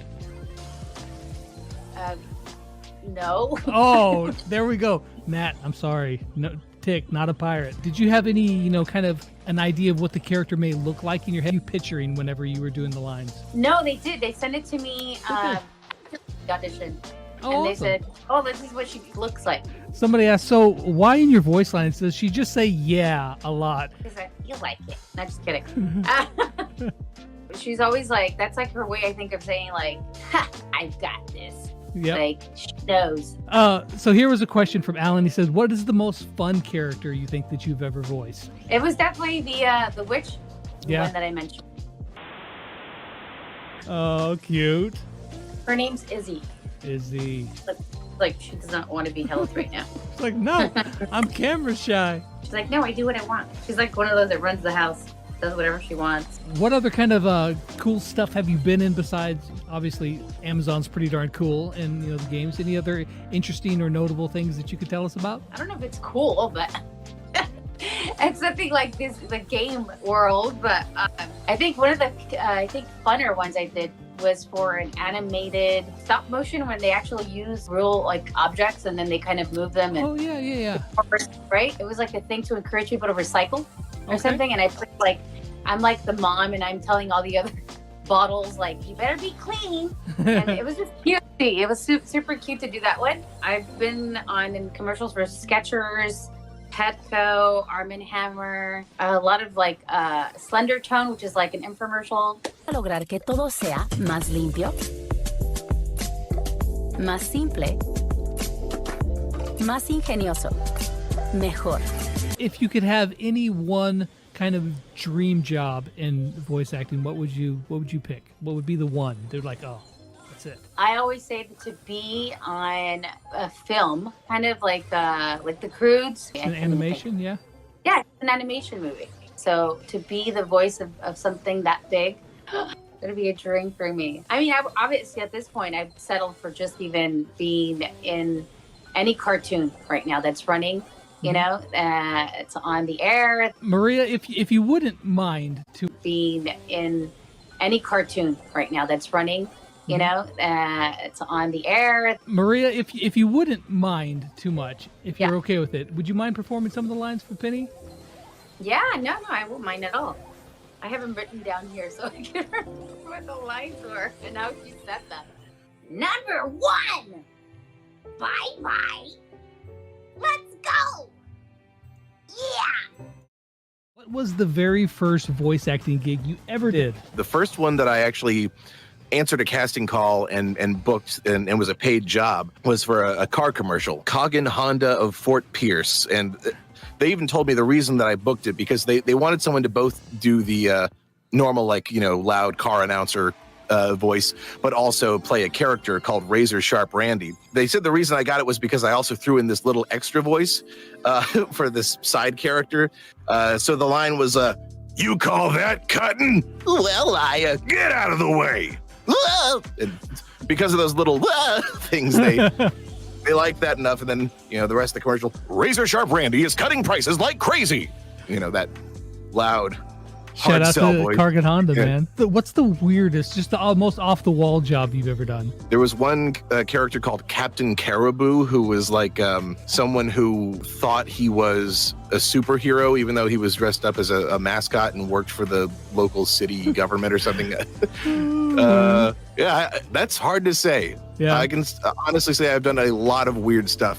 So have you been in a lot of other games besides, you know, Clash Royale, Brawl Stars? I've done quite a few games. Some of them like that are a little more well-known would be like A Hat in Time. So, it is you! Ever since you landed in Mafia Town, it's been raining with these magical hourglasses. Like you mentioned, Dust. I've done a lot of apps, like Hasbro things, Transformers Rescue Bots, My Little Pony. There were some Marvel ones like Spider-Man 2 and Guardians of the Galaxy. They did these live wallpapers where you can like have a 3D video of the character on your phone's wallpaper. The most recent thing I did, again, nothing huge, but it's another one of those. It was Power Rangers Beast Morphers, which I just finished up. That hasn't come out yet. I can't even remember all the things I've done. You know, I'm auditioning constantly and doing stuff. So tell me about this. I see some pretty cool guitars in the background. You said that you played in a band? Yeah. It's probably the thing I'm most well known for outside of the voiceover.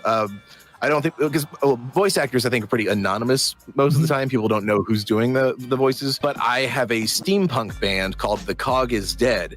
And we've got a following within the steampunk community. So we do a lot of conventions. We've traveled all around the country to different like Comic-Cons and things like that. We've played Dragon Con and a lot of the steampunk conventions. It's I guess kind of nerdy, but very much a fandom type thing. You know, we dress up in steampunk costumes and have songs that are rooted in various steampunk elements like airships and time machines and things like that.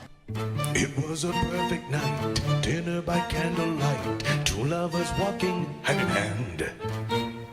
Champagne and perfume, then to the ballroom, the singer signals to the band. He was only 3, a bright young boy named Timothy, and big ambitions have changed the world. A genius and philanthropist, he'd made quite an extensive list of new designs waiting to be unfurled. So whenever you went in to voice act Lou, what did they tell you the description was of the character? They described him as like an old mascot. They did say he was a snow cone machine, and they referenced characters like the Pillsbury Doughboy or like Lard Lad from Lard Lad Donuts and The Simpsons. Yeah. They said he was like a very old-timey mascot, so he's used older phrases like, you know, gee willikers and things like that. And the one thing that I feel like really helped me was that they referenced the character Gideon from Gravity Falls. Okay, yeah. So if you're familiar with that, he's that, you know, the short little guy. He's got the high-pitched voice with a southern accent. It's just little old me, Stanford Pines. And you too could see if you was little old me. The biggest release I've been associated with, ironically, that's not voiceover, is with The Cog is Dead with my band. We've got a song that's in the game Metro Exodus. If you're on the train and you're tuning the radio, there's different radio stations, and eventually you'll find, you know, my song playing on the radio in the game.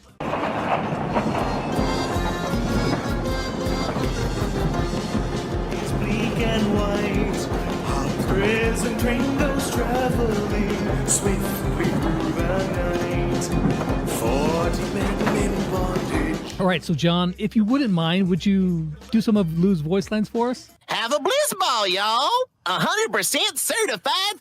What stuff have you done? I bet you, let me guess, you've done like lots of like commercials and or like radio spots. Yeah, you're pretty close. Yeah, the blanket answer is yes. I've gotten to do a lot of cool stuff. I will say that doing the games is by far the most fun. Yeah. But I love doing characters. So like with commercial work, I do tend to kind of do more characters. A lot of like overwhelmed moms play that a lot. Like, Billy, get your hand out of the blender. Like that kind of stuff. Yeah, I mean, I've done spots for Google and PayPal, and it's kind of all over the place. I do a lot of like anthems, like we value our people, and you know, that kind of thing. That's the voice I heard because I'm like, she's that voice. She's that voice. Yeah. Also, I do imaging for SiriusXM. I do the Lithium channel, which is channel 34. All you alternative and grunge fans out there. I do audiobooks. Haven't really cracked the animation world as much as I would like, but I'm working on it. What was the very first voiceover gig that actually was paying, the first ever paid gig that you ever did? It was a website, but it was like a partnership between MTV and Subway. It was like a $200 job. Back then, I was literally recording in my closet, and I didn't know how to edit or do anything. And I had my AT 2020 Plus USB mic and Audacity, which is a free recording program. And I literally had to tried recording this 2-minute script without breathing. Because I didn't know how to edit, and I would try to silently breathe. And I didn't know anything about technique or just how to record or edit or anything. So that was my first paid gig. And needless to say, they did need some revisions for that one. But that was my first one. Have you ever had any really bizarre ones? I think the most bizarre things I've had is just random people reaching out. And I don't take these jobs, but I've had people be like, I really like your voice because it's kind of, lower or whatever. Can you record some kind of personal, not so mainstream stuff? And I'm like, no, I'm sorry, I can't, a little bit less mainstream. Looking at you right now, Elizabeth, I've just got to say, you just got this whole tennis player vibe. Totally didn't read that somewhere. Don't worry about it. Yeah, when I was a little kid, started playing tennis, runs in my family's line. It's our family sport. Yeah, I started playing when I was 7, played as a junior, in middle school and stuff, and then played in high school, and then I went to the University of Chicago, which is a D3 school, and played there.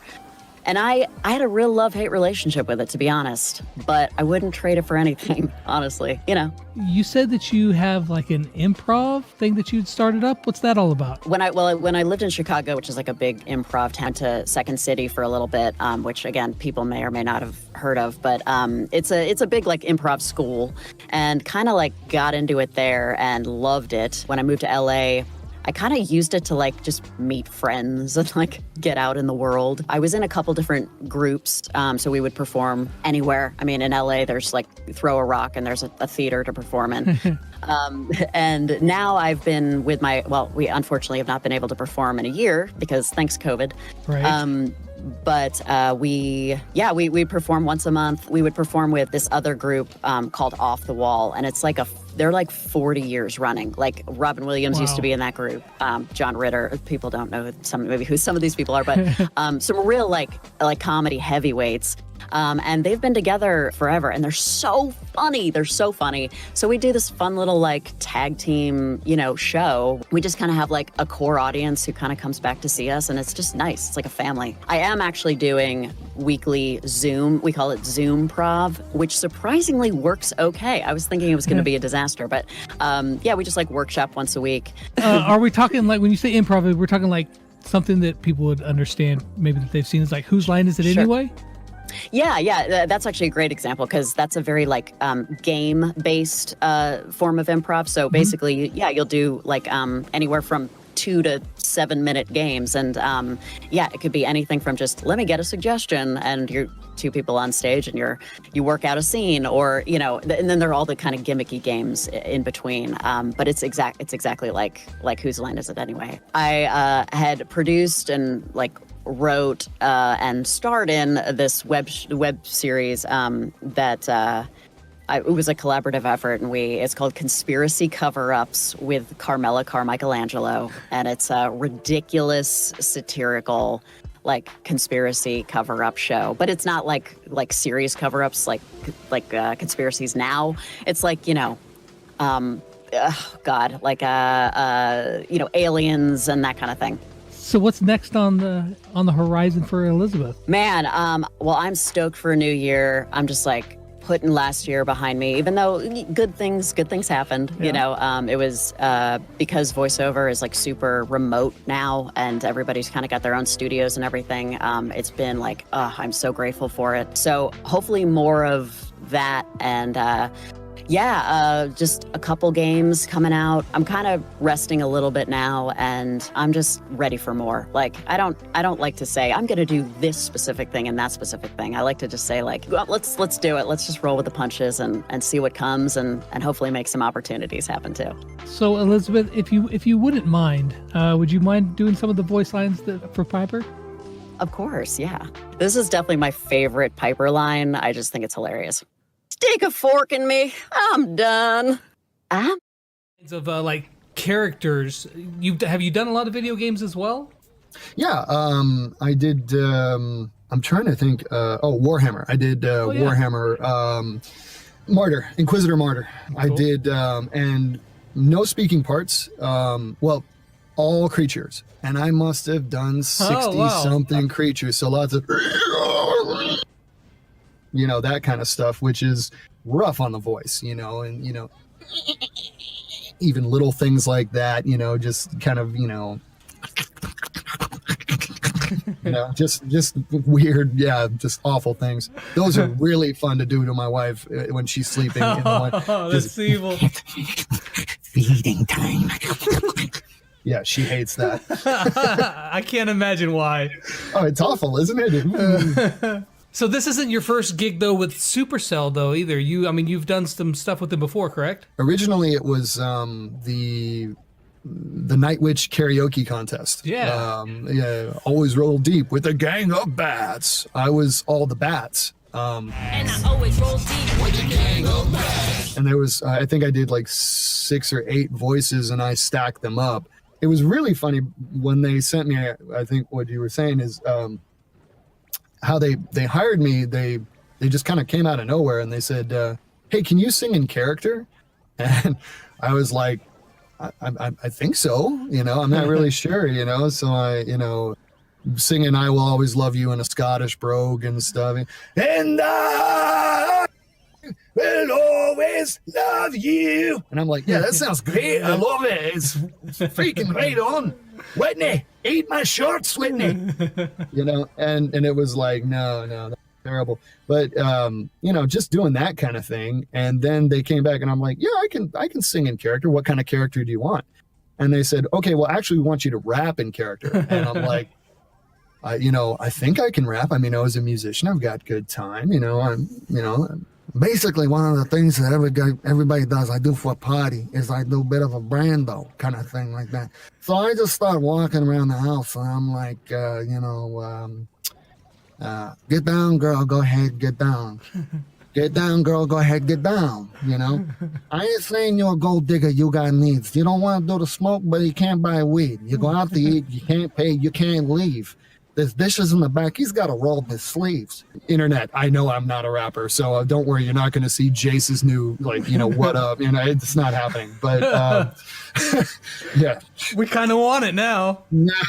Yeah, no, I've thought about that. Just, you know, just putting out, you know, the dwarf's greatest hits, you know, or something, you know. And it sounds like a gang of cartoon characters. And that's what it was. You guys can hear it. Again, I'm not a rapper, so some of it I try to do a little bit of a Anthony Kiedis kind of thing, you know, join a night witch and raise your battle axe, that kind of thing, you know, and just kind of getting that back like the early, you know, he had that kind of delivery in like Blood, Sugar, Sex, Magic and stuff, you know. But okay, so that went to Brawl Stars, which was the promo video you brought up, which was the and now you've met the Brawl Stars who were fathers and be. So brace yourself for a blast, because here comes Dynamite. Yeah, and that's where it came from. And this crazy old coot and his bird are here to bring the boom. And that was Dynamite. And from that, they got back with me and they said, hey, we want in-game sounds for him now. And I was like, okay, cool. And that's where the birds are singing. You know, that all they just wrote the lines and gave me the stuff, and a lot of the they didn't really, there wasn't a lot of direction because it was just kind of like do what you do, and I was like, okay, you know. So, and typically with something like that, you give them birds are singing, birds are singing, birds are singing. You know, you don't know what they want, and they don't know what they want in a lot of respects. Sometimes they do, but they don't. You know, it's just whatever. And of course, they won't laugh. So, you know, you try all the different. You know, there's some that you just go insane. You know, completely insane. Well, you know, it kind of, because when I would talk like him, and you know, I'm sitting here talking to Lex, and I think about things. You know, he's not always gonna. You know, he might want to buy some broccoli, so he had to have highs and lows. You know, and well, backwards, highs and lows. So, you know, if you're just buying insurance, you're not going to go, give me insurance. You know, I mean, you know what I mean? So it's like, I don't know. You just kind of start messing with him, and he's really fun to do. I mean, hit us with some Dynamite then. Dynamite. Okay. Birds are singing down to man. Kapowie! Night witch and race. Sounds like a gang, you know, just putting out, you know, the dwarf's greatest hits, you know, or something, you know. And it sounds like a gang of cartoon characters, and that's what it was. You guys can hear it. Again, I'm not a rapper, so some of it I try to do a little bit of a Anthony Kiedis kind of thing, you know. Join a night witch and raise your battle axe, that kind of thing, you know, and just kind of getting that back like the early, you know. He had that kind of delivery in like Blood, Sugar, Sex, Magic and stuff, you know. But that went to Brawl Stars, which was the promo video you brought up, which was the and now you've met the Brawl Stars who were fathers and be. So brace yourself for a blast, because here comes Dynamite. Yeah, and that's where it came from, and this crazy old coot and his bird are here to bring the boom. And that was Dynamite, and from that, they got back with me and they said, hey, we want in-game sounds for him now, and I was like, okay, cool. And that's where the birds are singing. You know, that all they just wrote the lines and gave me the stuff, and a lot of the they didn't really, there wasn't a lot of direction because it was just kind of like do what you do, and I was like, okay, you know. So, and typically with something like that, you give them birds are singing, birds are singing, birds are singing. You know, you you don't know what they want, and Right. they don't know what they want in a lot of respects. Sometimes they do, but they don't. It's just whatever. And of course, they want laughs. So, you try all the different. There's some that you just go insane. Completely insane. Well, it kind of, because when I would talk like him, and I'm sitting here talking to Lex, and I think about things. He's not always gonna. He might want to buy some broccoli, so he had to have highs and lows. And backwards, highs and lows. So if you just buy an insurance, you're not gonna go, give me insurance. You know what I mean? So it's like, I don't know. You just kind of start messing with him, and he's really fun to do. I mean, Hit us with some dynamite then. Dynamite, okay. Birds are singing down to man. Like did you have to alter your voice in any way, or is that just like, this is my I guess I did try to go a little, sort of projecting more and a little more force behind the voice, because this sort of like a fighting game in a way. It's a lot of energy, put a lot of energy out there. But yeah, I guess it's sort of a part of me that came out. What are some of the other games or other projects that you've done that you've been pretty excited to be a part of? Yeah. Oh, do you know Warframe? Mm-hmm. I have a character in that's an NPC, and she recently got like a quest, so I got to do her again. She's a little girl named Nakak. Sales! I really love it. Look, to be honest, Uncle made this mask and it's a bit of a creep piece. He set some weird eyes in it, said they onam chooses. I often get to do little kid characters, which is pretty fun. It's like a little kid, and she leads you through this quest if you unlock it. So if you play Warframe, go to the city of Cetus, and you'll find me, Nakak, there. That's pretty cool. Yeah, it's pretty fun. I did another one for World of Final Fantasy Maxima. Okay. I guess an extension to that game, the Mecha Chocobo.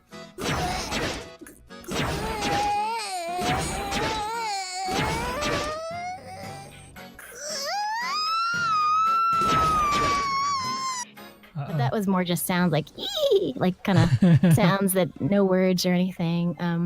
I did another one for it's a rhythm game, like kind of like a Guitar Hero, but it was with the music of Avicii, the late Avicii, called Invector. But I'm the main sort of a character in that movie, a space pilot named Stella. So you're kind of like driving me through this rhythm world of space. Ugh, how is this cup holder not working?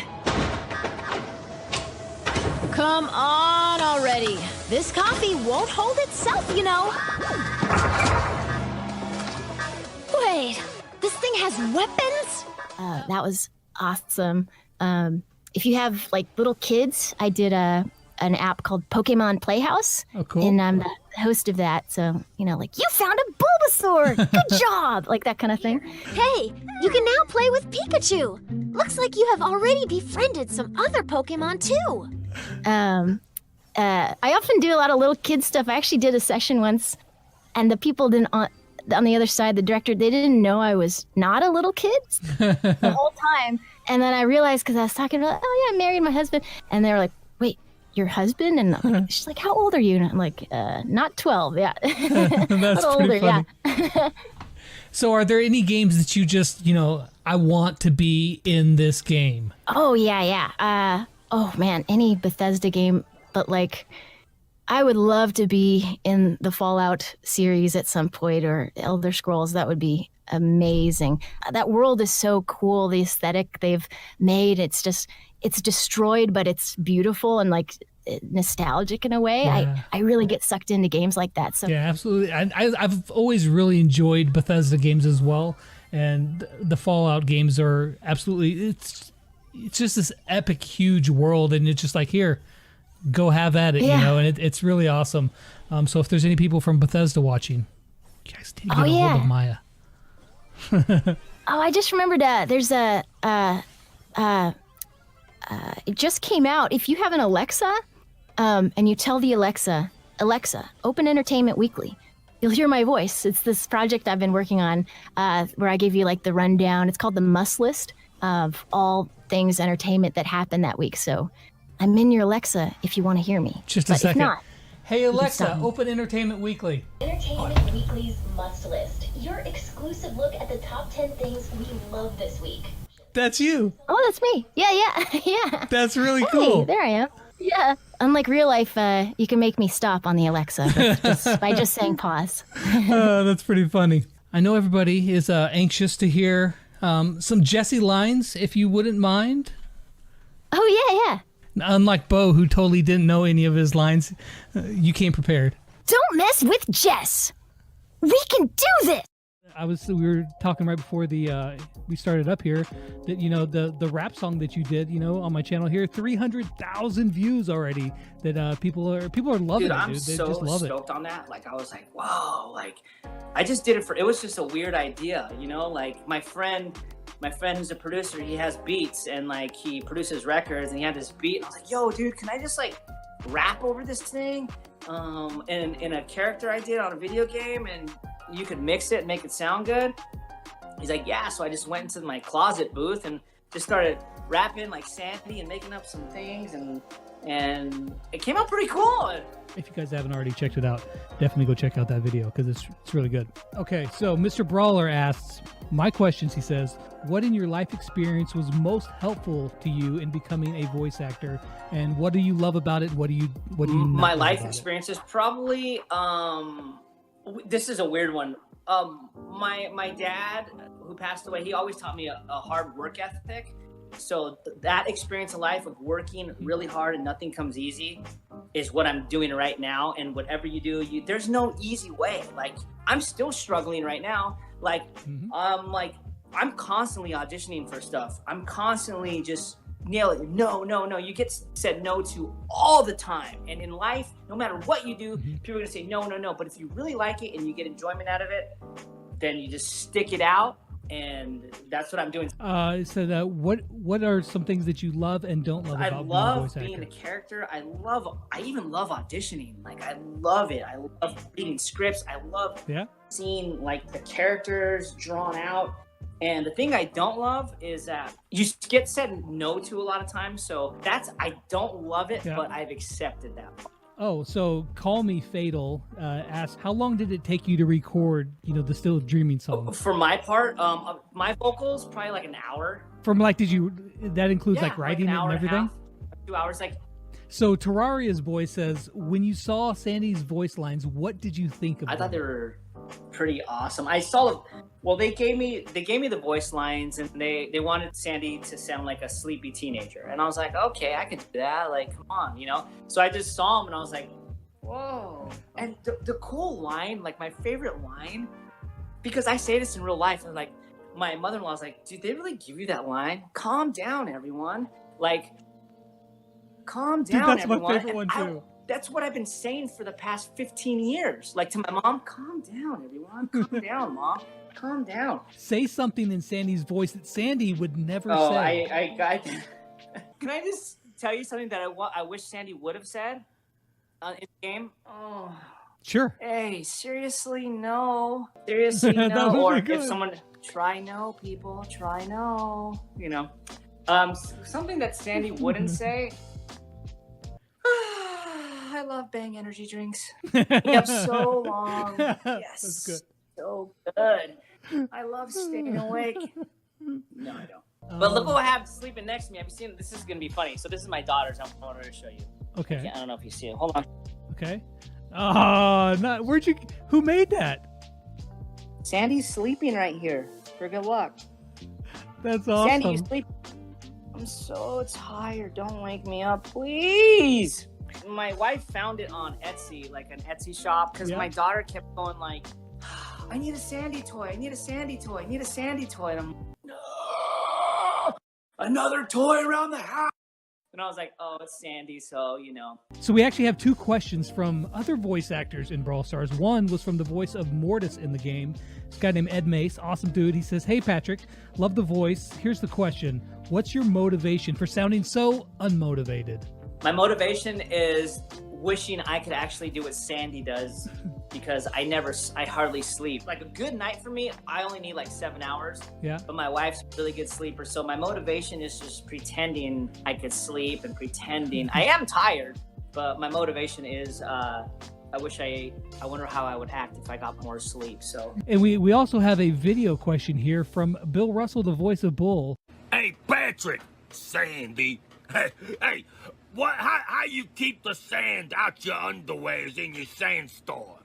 Hey, I want to know. Okay, Mortis took my question. Ed Mace took my question. That's not fair. Bulldozer! Boom, magically it got cut in there. All right. So, how do I keep the sand out of my pants in a sandstorm? I don't, because I like to exfoliate down there.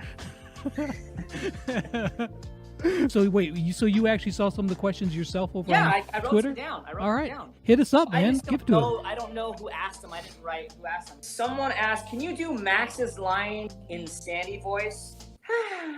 This is just the warm-up, right? Yeah, what is my dream job? Ooh. This is my dream job right now. I'm living it. Even though it's freaking hard.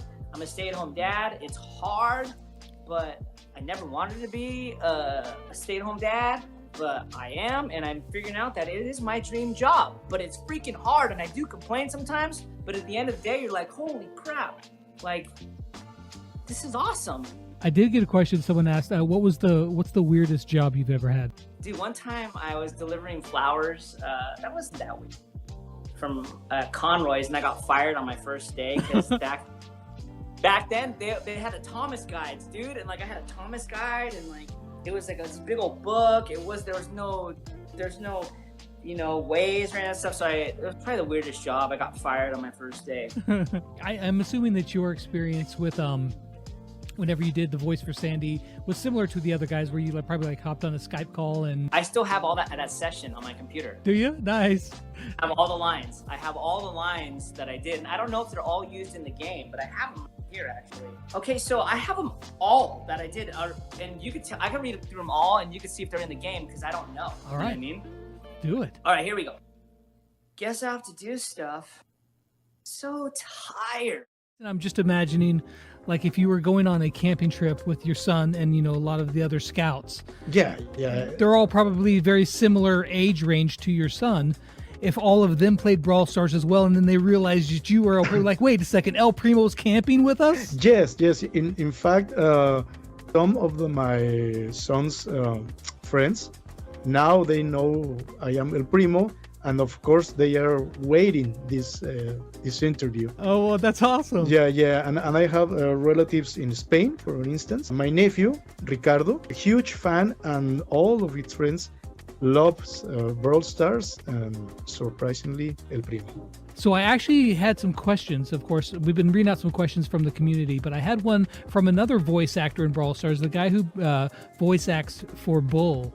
And he wanted me to ask you this question. He said, his name's Bill Russell. He said, "Hey El Primo, this is Bull. I got a question for you. As a kid, I watched wrestling with my grandpa. Did you watch wrestling as well when you were a kid? Was there a certain wrestler that was somewhat of your inspiration for El Primo?" I think I have two answers. Yes, I watched some wrestlers and some movies about wrestlers when I was a kid. My favorite definitively was El Santo. He was one, if not the best wrestler in the history of Mexico. He was almost like a James Bond wrestler. In fact, some of the personality of the Primo came from Machete. He's not a wrestler, but he has the sort of big, tough Mexican. He has no afraid of anything. I've never heard of El Santo, but I'm going to have to look him up now. Jorge Cobos over on Twitter wanted me to ask, do you like Mucha Lucha? Mucha Lucha, it's a TV show from Cartoon Network, right? Yes. Yes. In fact, if I recall well, Mucha Lucha was produced by a good friend of mine, Carlo Paganoni. He was creative director here in Monterey, and then was recruited by Cartoon Network. I'm proud of him. That's awesome. All right, so I've got a question here from Nicholas, and I did not translate it. I am going to attempt, and forgive me in advance, I'm going to attempt to say this question in Spanish. I am about to butcher this, and I am sorry to all of Mexico. I'm sorry, but I'm going to try. It says, Peñas que el mercado de los videojuegos mujeres el piezas que hablan español via la crecer en el futuro. Did you understand anything I just said? No, sorry. Do you think that the mobile video game market in Spanish will be growing in the future?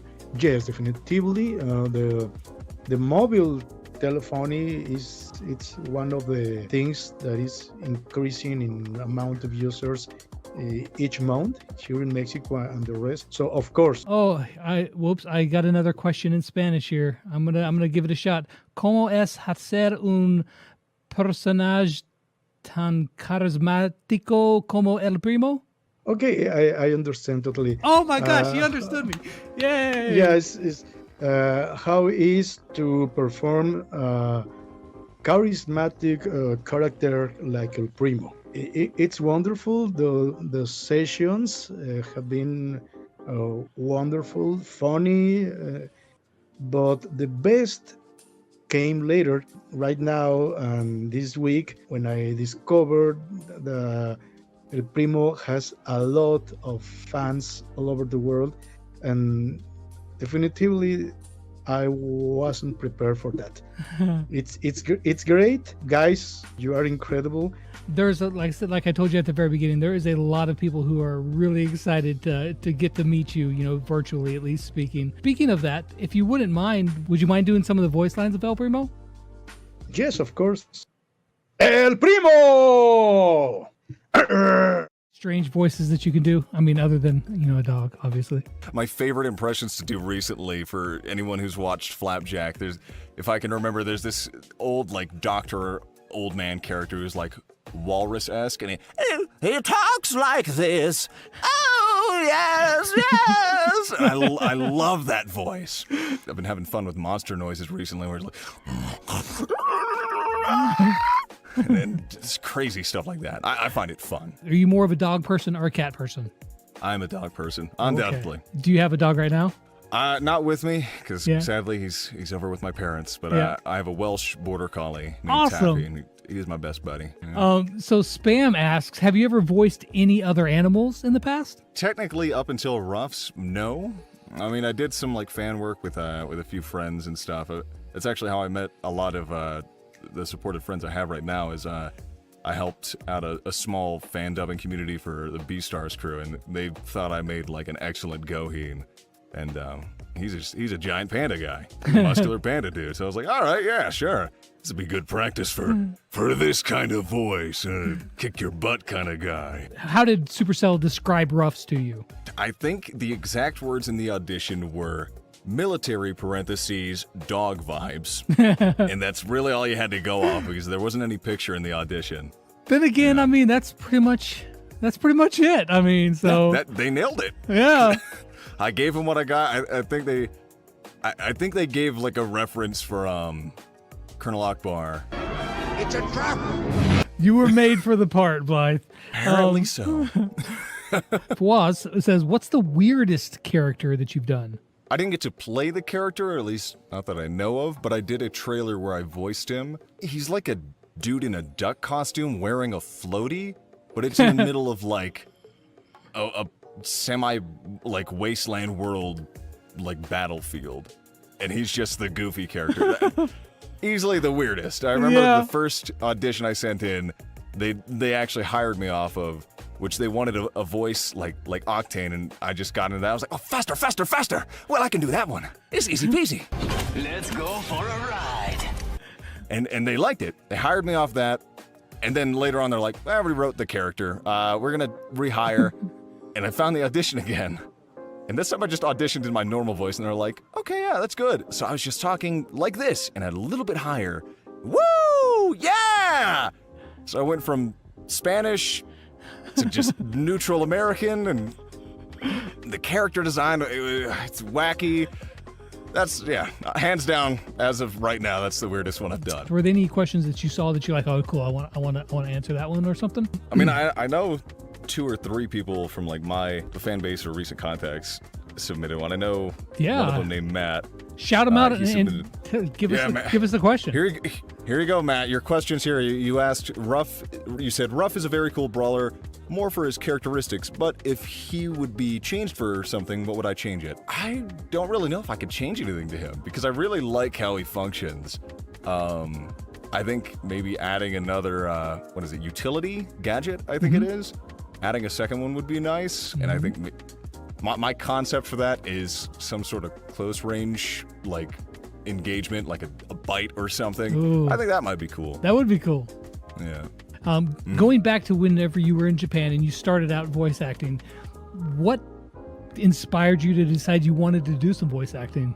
It's kind of a long trail leading up to that because, believe it or not, I've kind of had this voice since I was 13, 14.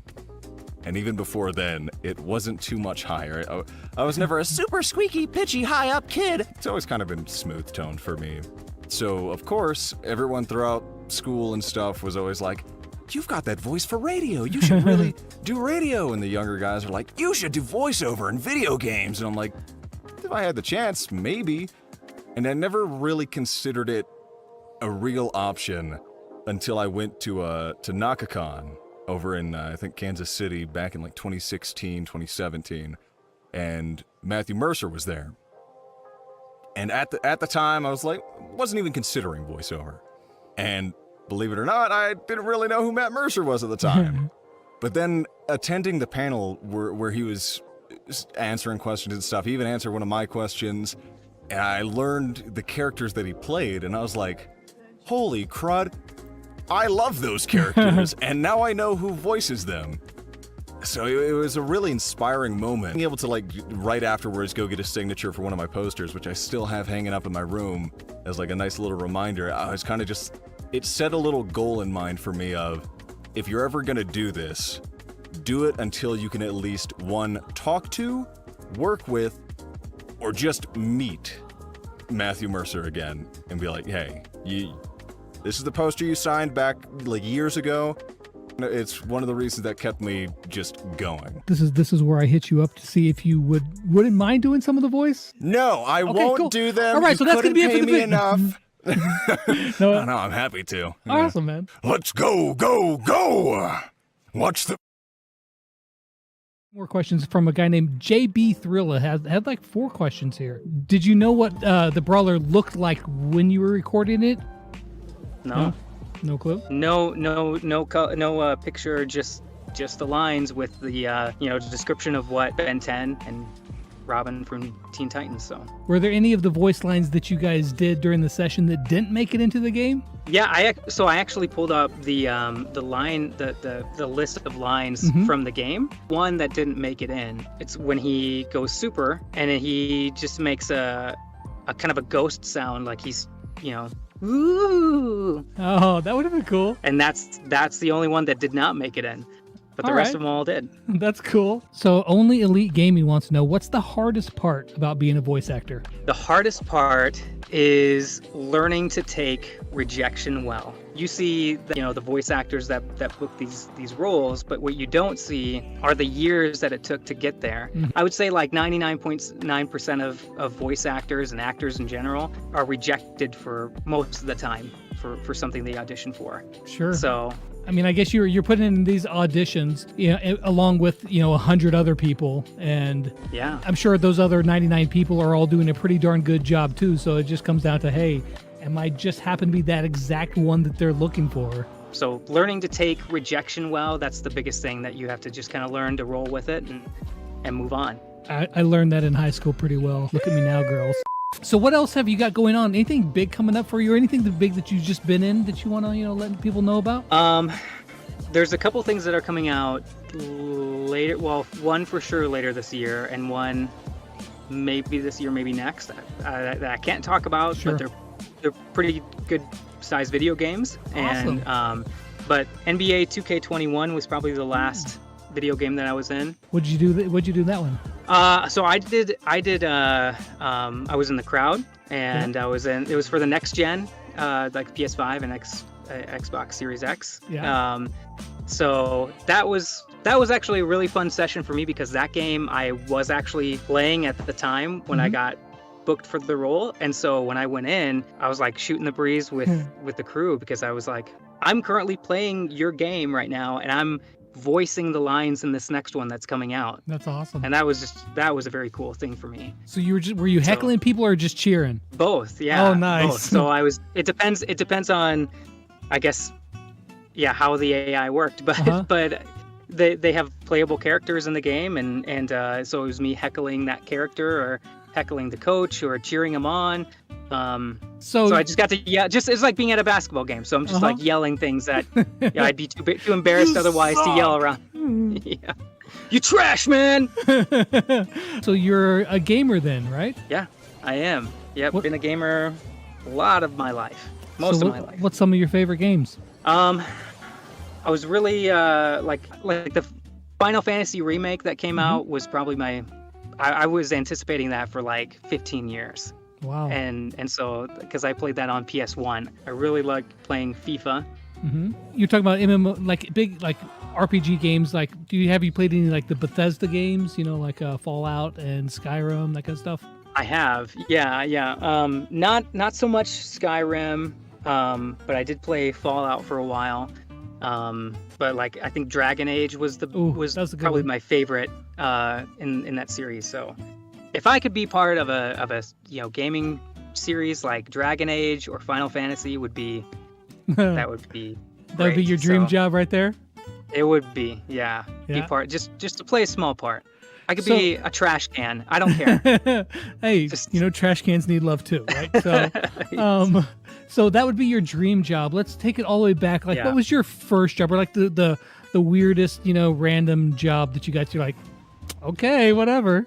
Well, my first job was for a university here in Los Angeles, and it was actually my first studio gig as well. And I went in, I kind of faked it till I made it. Sure. Made it. I like, oh, how long, have you? You probably do this all the time? Yeah, of course. It's another day. I don't want to, make everybody nervous and be like, I've never done this before, except in classes. But anyway, so that was my first one, and then, man, the weirdest job I did. I voiced some little sheep. Like brothers. I played 3 brothers, and one was kind of a baddie, and the other one was sweet, and the other one was just kind of like the leader of the group. And that's not so much weird. It's just kind of cool, actually. Aside from NBA 2K, what other video games have you been in? So the other big one that I was in was Mortal Shell. Came out end of last year. That was probably the first role where I had a main role in it, and it's done by a few guys actually who came from, I think, Bethesda, and came from Apex, like the company that does Apex Legends. Yeah. Sounds pretty cool. I've never heard of the game. I'll have to check it out. Yeah, it's a lot like Dark Souls. Would you mind doing some of the lines for Leon for us? Love to. That's why everybody's here, right? That's right. Got to give the fans what they love. Let's go! We